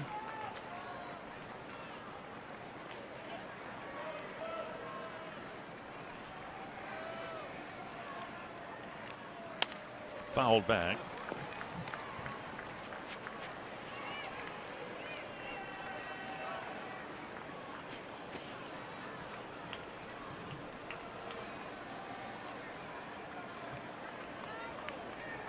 Jepson traded over to the Twins from the Tampa Bay Rays on July 31st, making his 12th relief appearance here in the month of August.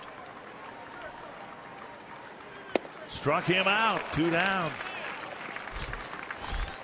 And right after him with a fastball and Scope striking out.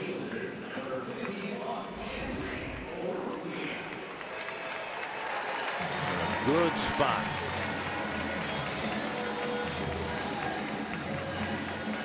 Now Henry Urrutia.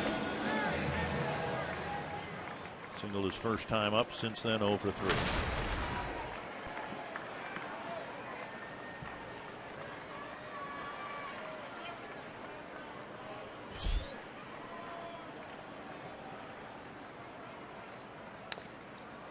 Fouled at the plate, 1 strike. If the Twins win this game, they'll pass Baltimore in the wild card standings and move to 63 and 61.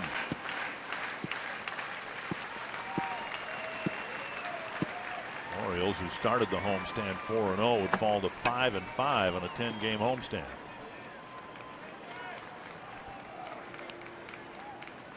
One strike to Urrutia.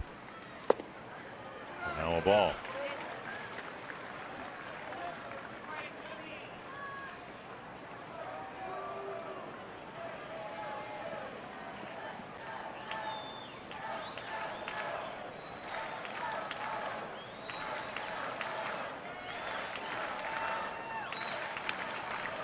To the backstop. 1-2.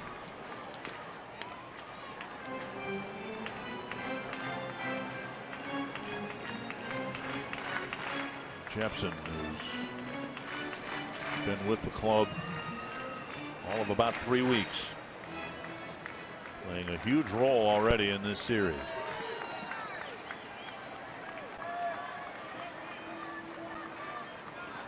One and two.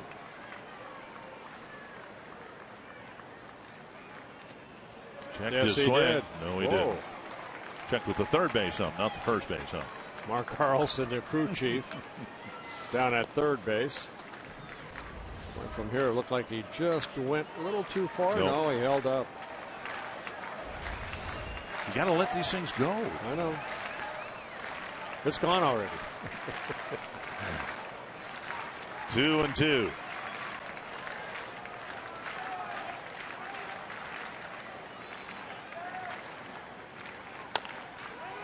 Sano gets the second hop to the bag.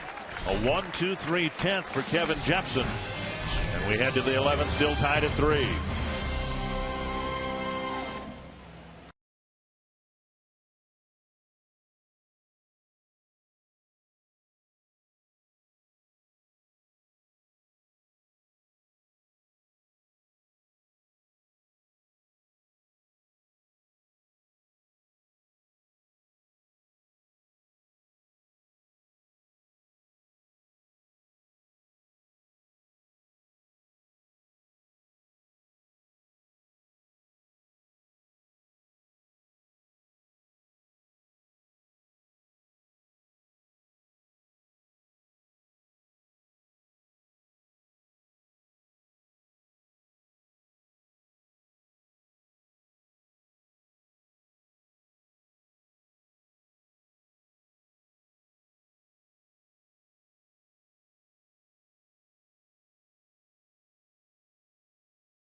Twins tied it up. Yeah, he just kind of reached his bat out, hit it to Davis, and then Britton a little late getting over there. Joe Mauer, an infield out, advances Dozier to second base. Sano struck out.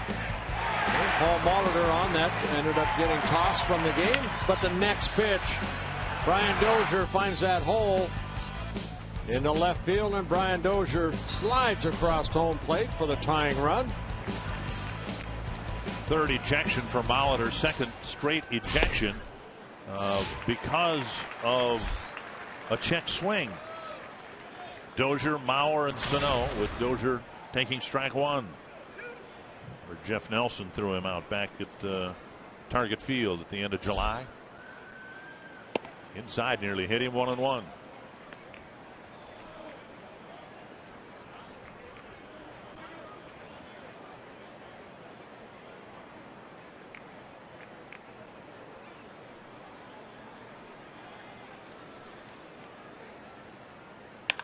Cracked foul.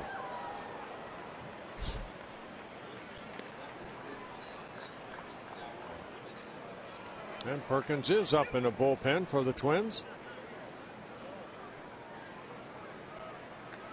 He may get the 11th. Twins trying to give him a lead here. 1-2 to Dozier. Flipped foul. Now Perkins back with the club. Played catch yesterday, had a bullpen session this morning, said everything went great. And the original plan was to let him get a little more break and come back on Tuesday night, be available, but it looks like they're going to use him here this afternoon. Dozier with a bouncer to third, but foul.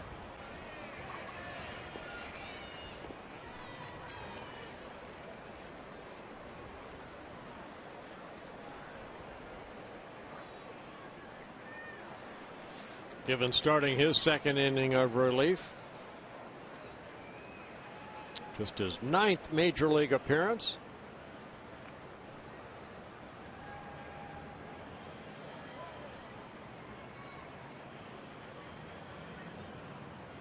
Struck him out. One down. Second strikeout for Givens. And now Mauer. Mauer doubled to left and scored in the first inning. Since then, a strikeout and 2 groundouts. 8 home runs for Mauer on the season, and maybe his biggest one was on the road in extra innings in Pittsburgh. Yep.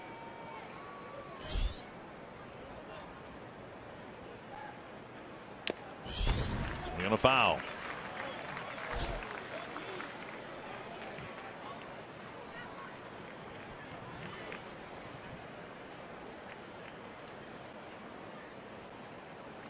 And that was Zoad in the 13th inning. He hit that. He can hit one in the 11th, can he? Yeah. Up and away, ball 1. Givens has given up 1 home run.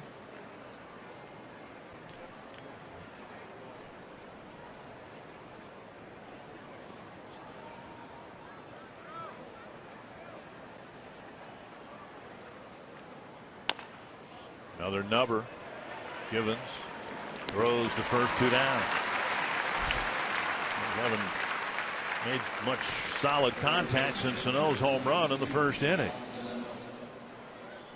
And extra innings presented by Jack Link's Beef Jerky all season long. Jack Link's Beef Jerky, feed your wild side. Sano will take another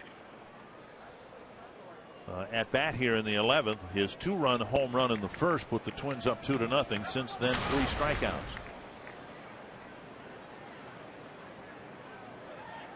Inside, ball 1. If Sano extends the inning, Nunez will hit in what was Plouffe's spot. Scalded to left. And that ball is going to get by the left fielder, Urrutia. And Sano will go to second with a double. He hit it so hard, the left fielder couldn't cut it off. Yeah, Urrutia was shading him a little bit toward right center. Excuse me, left center, and that ball smoked off the bat of Sano. He picks up his second hit on his 12th double. So a fastball, tail middle in, and Miguel opening up quickly and hustling down that line as the ball made it all the way to the wall. And now Nunez in his first plate appearance. Swing and a miss, 1 strike. A breaking ball.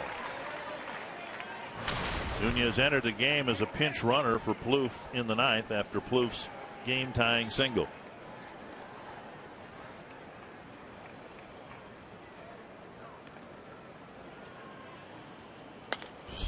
Flipped foul, 2 strikes.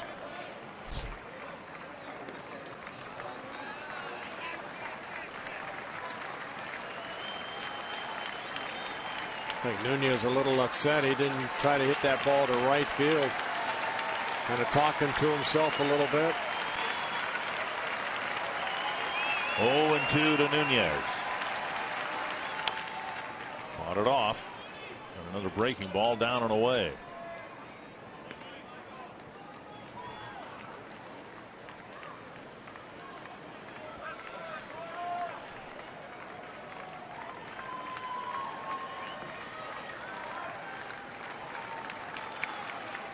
No, we're going to get a big lead off of second base. Up and away.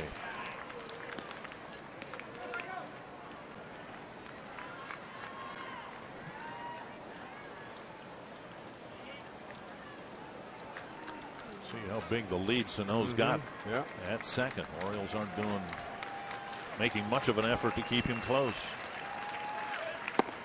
Down and in, 2-2. 28th pitch coming up for Givens.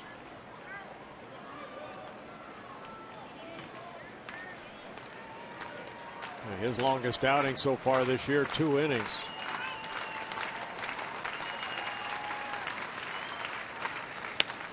Down the line, foul by about 6 feet.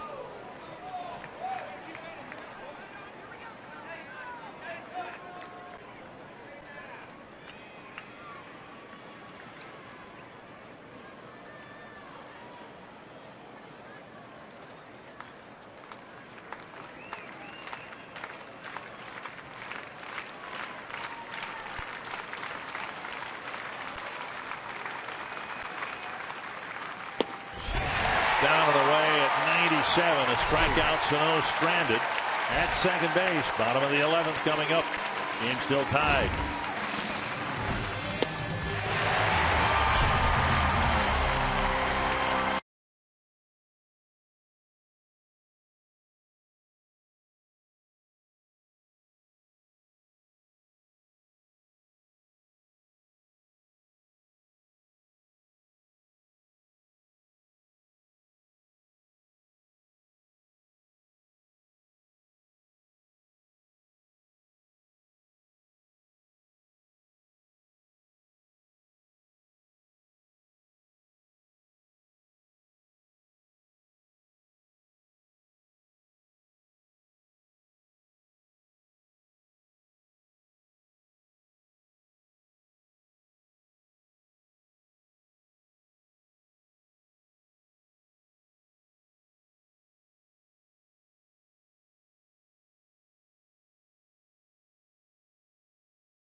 In New York, had a neck issue for the second year in a row. Flew home, got a couple of cortisone shots, came back, played catch yesterday, had a bullpen session this morning.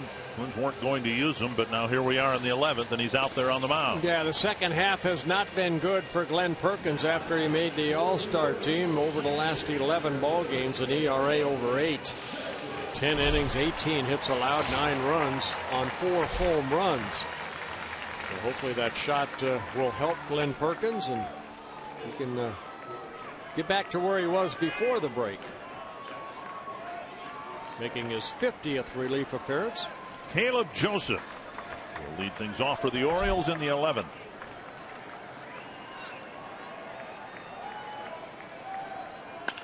First pitch popped up. Dozier in the outfield grass with the catch. One pitch, one out.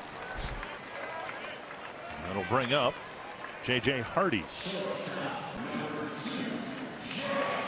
Hardy, with his first plate appearance, entered the game after the changes in the 8th inning. I think what we saw from Perk, and maybe it was the neck, and hopefully it's healed now, but the location of his fastball and then the breaking ball didn't have a lot of bite. There's a fastball there at 92. One strike to Hardy, and then Machado will bat.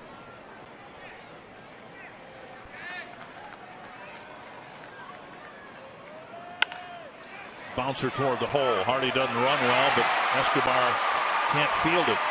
Had he fielded it in the hole, Escobar, I think, might have had a play. As it is, it's an infield hit. And now Machado.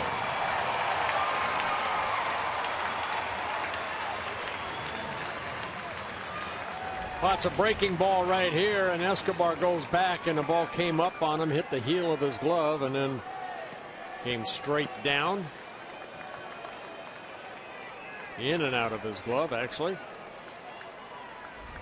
Machado 1 for 4 with a walk. Ball one.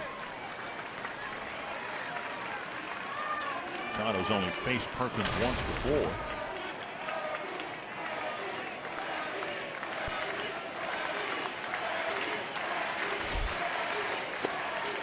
Two and 0.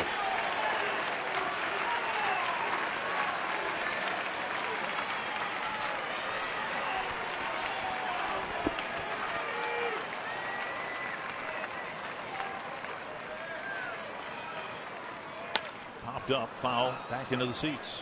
2 and 1.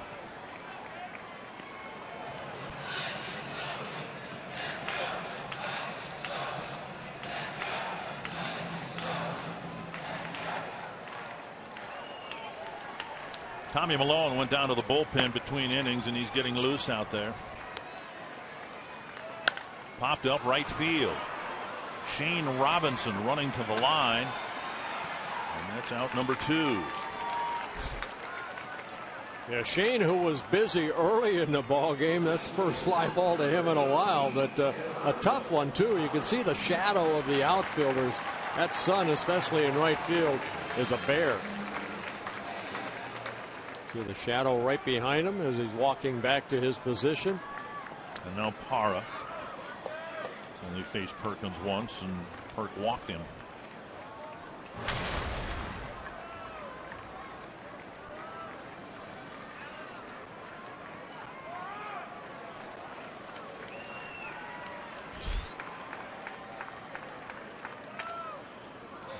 Handle of the bat, a foul ball. The velocity not where we've seen it from Perk in the mid 90s. We've seen it in the low 90s here today. One strike to Parra.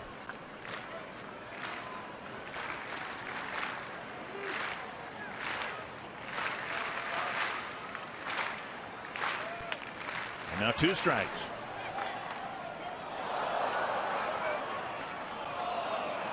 Apparently the strategy is, provided Perkins gets through the 11th, then hand the ball to Tommy Malone. He's warming up now as he would if he were starting a ball game. Plenty of time before the first pitch he would throw in the 12th inning. Yeah, Malone started here on Friday night. 0-2. Another foul.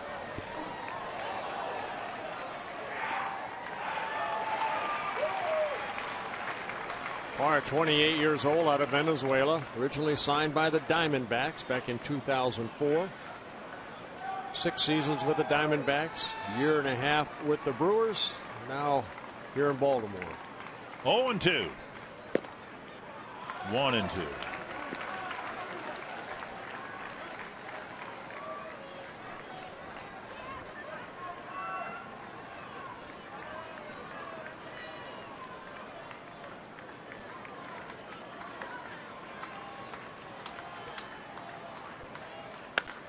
Popped up to left. Rosario near the line. Still running. Still running. Not. Oh, he dropped the ball on the warning track. Got there. Got it in the glove, but it popped out. He had to run a long way for that ball. And a ball that I know he knows he should have caught. Ball just kind of kept slicing away from him. He had to come in hard. Looks like he's going to catch it right here. And in and out of his glove. Another strike for Parra. Rosario charged with an error.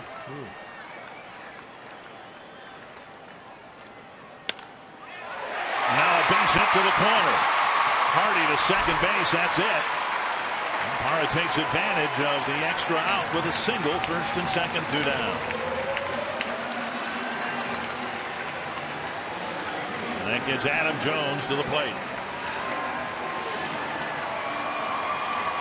Well, Parra just slapping that ball the other way over the head of Nunez. And Rosario gets it back in. But Hardy, he's hurting a little bit from his waist down as far as his legs. Gets to second base. With ankle problems. You know, that's a tough error right there. To me, that's not an error. He had to go a long way for that ball. Now in scoring position, Paredes runs for Hardy at second. And here's Adam Jones. 1 for 5 in his matchups against Perkins. Swing and a miss, 1 strike. 1 for 6, I should say.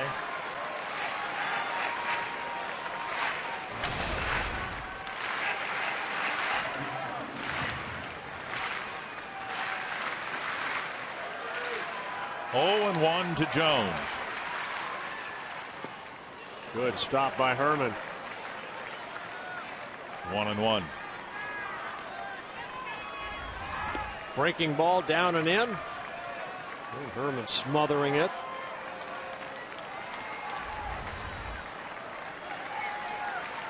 Sixteenth pitch for Perkins in his return to bullpen duty.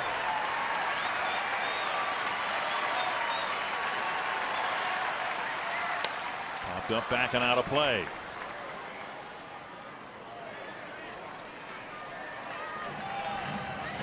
Sure looks to me that Perkins is throwing more breaking balls in this outing than we have seen him in the past. Normally it's that fastball, but we haven't seen that 94, 95 mile an hour fastball.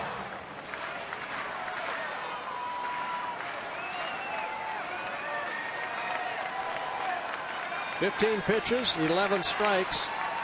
Excuse me, 16 pitches. Missed inside, 2-2. Pinch runner at second base, and you don't want him getting an early start on a 3-2 pitch.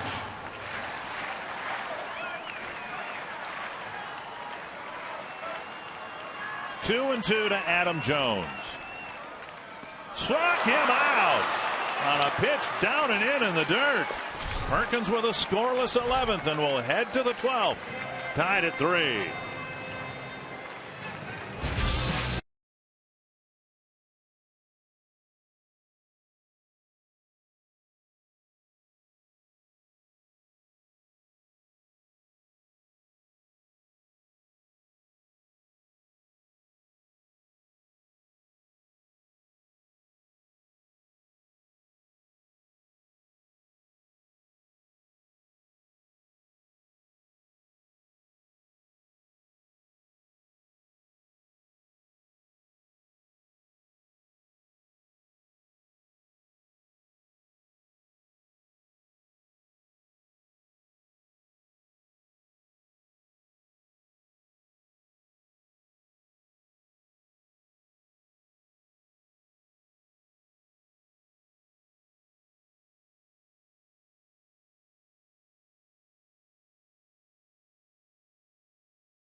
Twins.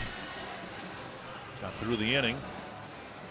Adam Jones still upset that he swung at that slider in the dirt, and lost in all of that. Of course, another nice block by Chris Herman. That pitch was in a pretty precarious spot. Yeah, sometimes you see Jones. He's going to swing no matter where the ball is, and he ended up swinging that ball out of the strike zone. Brian Mattis working in his third day here, third game, making his 43rd relief appearance. And Eddie Rosario will lead things off in the 12th.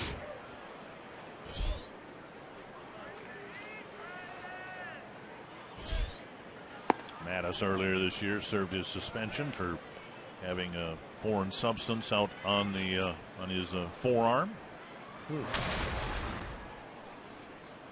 Not supposed to do that, You're not? When did they put that rule in? Check swing and a foul. 1-1. Rosario with a single his last time up. Yeah, Madison, his 7th season with the Orioles. Came up. They were hoping he would be in that starting rotation, but he's done a great job in the bullpen over the last 2+ years. Rosario drives it to left center field, but it's hanging in the air for Urrutia. One down. And we'll bring up Escobar.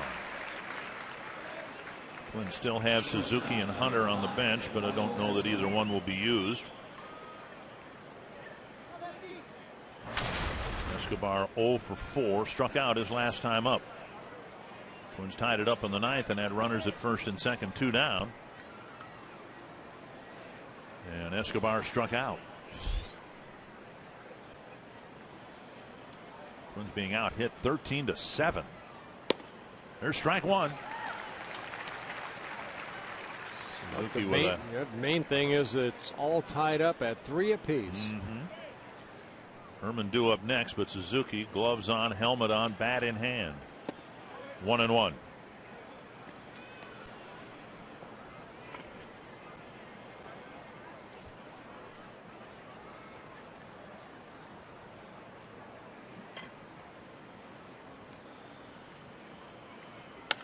Fouled away.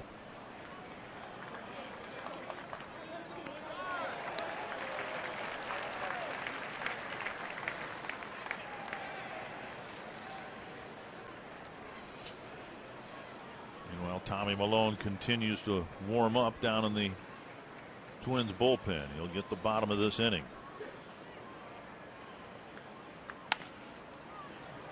Grounded to Machado, who fans on the ball. Escobar will round first. He's heading for second, and Escobar is in with a 2-base error.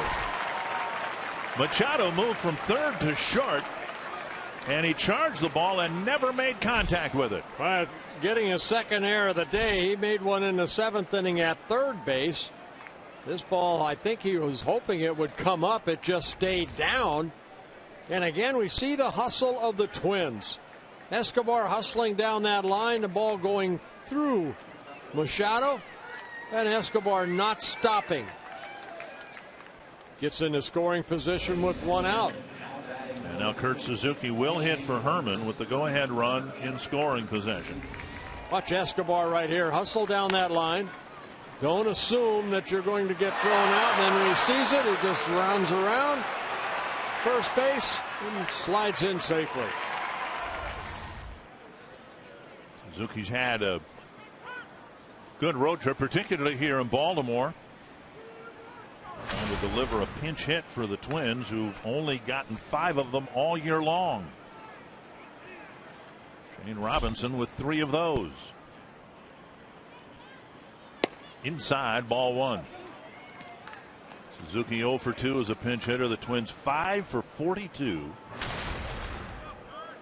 With no home runs and 3 runs batted in. Yeah, and 2 of those pinch hits came in that New York series. Check swing and a foul tip, and Suzuki begs to differ.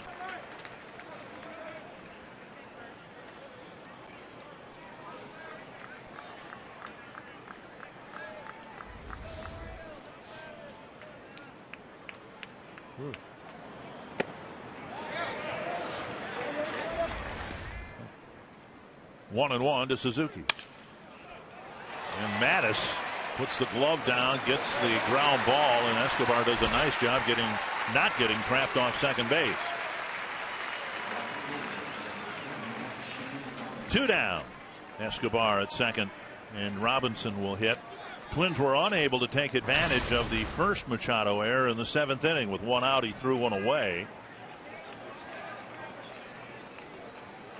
And now Robinson will try to get Escobar in from second with 2 down. Robinson 0 for 4. 2 outfield flies, a ground out, and a strikeout. Strike on the outside corner.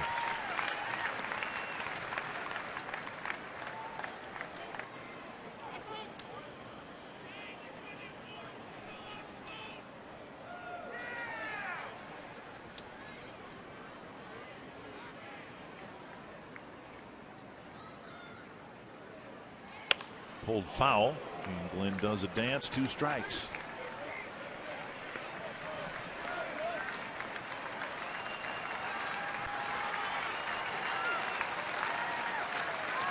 Robinson getting righties and lefties about equally, trying to get a big 2-out, 2-strike hit for the Twins here in the 12th. 1-2.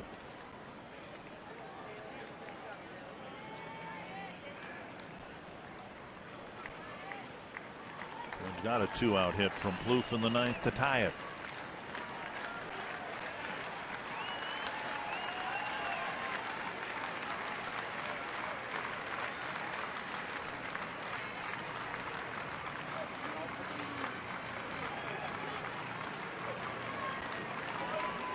Just need a little blooper somewhere.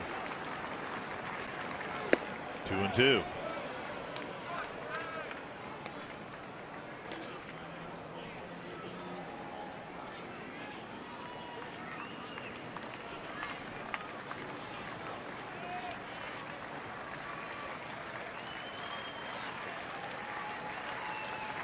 To Robinson. Bouncer to third. Off the glove. And now rolling into short left field. Here comes Escobar. He's going to score. Paredes couldn't handle the ground ball. And the Twins take advantage with the Orioles committing 2 errors here in the 12th. Well, Paredes, that ball came up on him, hit off his glove, and then deflected away from Machado, who was backing up the play. So Escobar, who very aggressively went into second base, ball came up, he's going to play it off. He kind of caromed it into left field, and Machado couldn't pick it up, and Escobar picks up Gene Glenn, and he scores the go-ahead run right now. It's an Oriole team that we talked about leading the league, the major leagues, in defense, committing just 49 errors on the season, and they've made 3 of them here today in the late innings. Buxton pops it foul and out of play.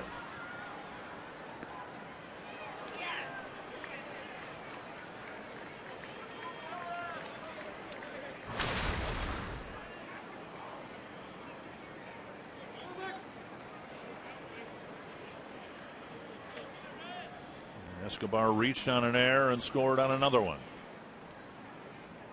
Up and away.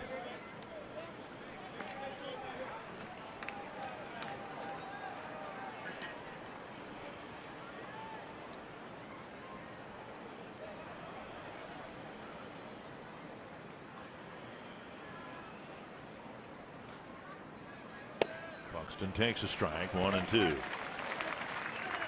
Buxton had a 1 for 6 game earlier in this series on Thursday. Now he's 0 for 5.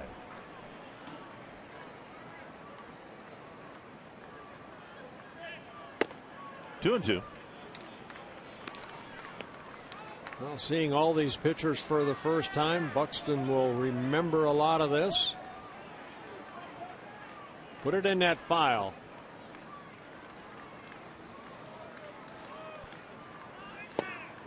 At the knees, a called third strike. Uncharacteristically, the Orioles commit 2 errors. And Escobar, hustling out of the box, made the first one a 2-base error, and he later scored to put the Twins in front.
Now Tommy Milone making his 4th major league relief appearance, his first save opportunity in professional baseball. Yeah, he worked here on Friday night, worked 5 1/3 innings, had 5 innings of shutout baseball, and then the Orioles able to score 3 runs off of him thanks to a 3-run home run by Parra. Davis has struck out 4 times and hit into a double play. Down low, ball 1. And we saw Milone get loose before last inning, so he had plenty of time to warm up.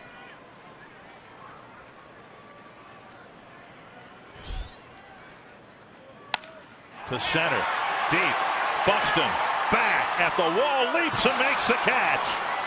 1 down. Davis finally made contact, and he hit it to the deepest part of the park. Boy, and Buxton had to leap at the last second to get that baseball in his glove. 1 away. That ball down, and Davis likes the ball down. Buxton going back to the wall. Ball would have not gone out of the ballpark, but Buxton for the first out. Nolan Reimold will hit for Clevenger. He's the last bench player available for the Orioles.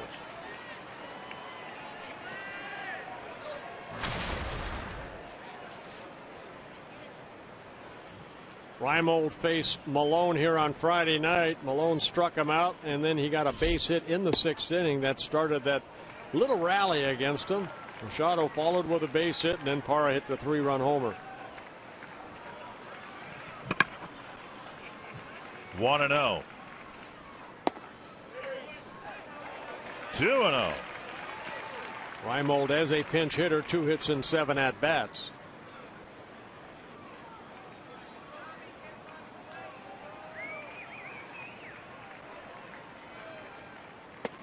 And a strike.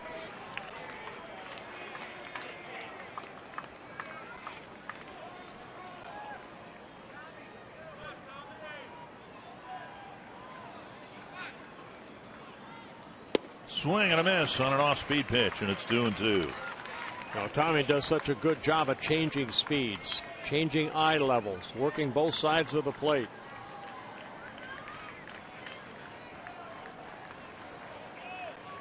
Two and two. And lunging at one.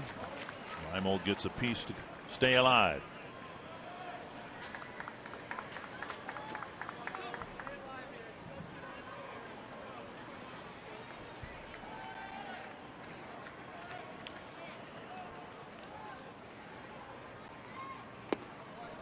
Three and two. Scope on deck.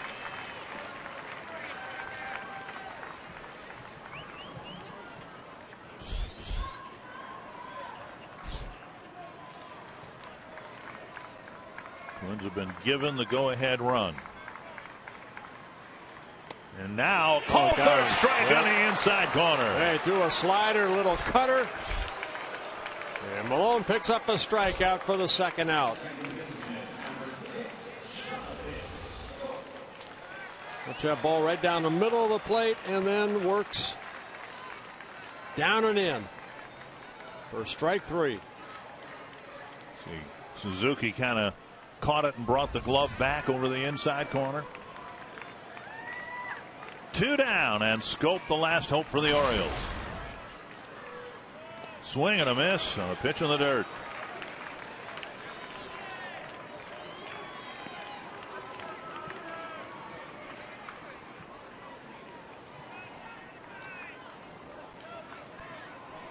Tommy Malone, the seventh reliever used here in this ball game. Pulled foul, 2 strikes. Scope's driven in the 3 Oriole runs with a single in the 3rd, another single in the 5th.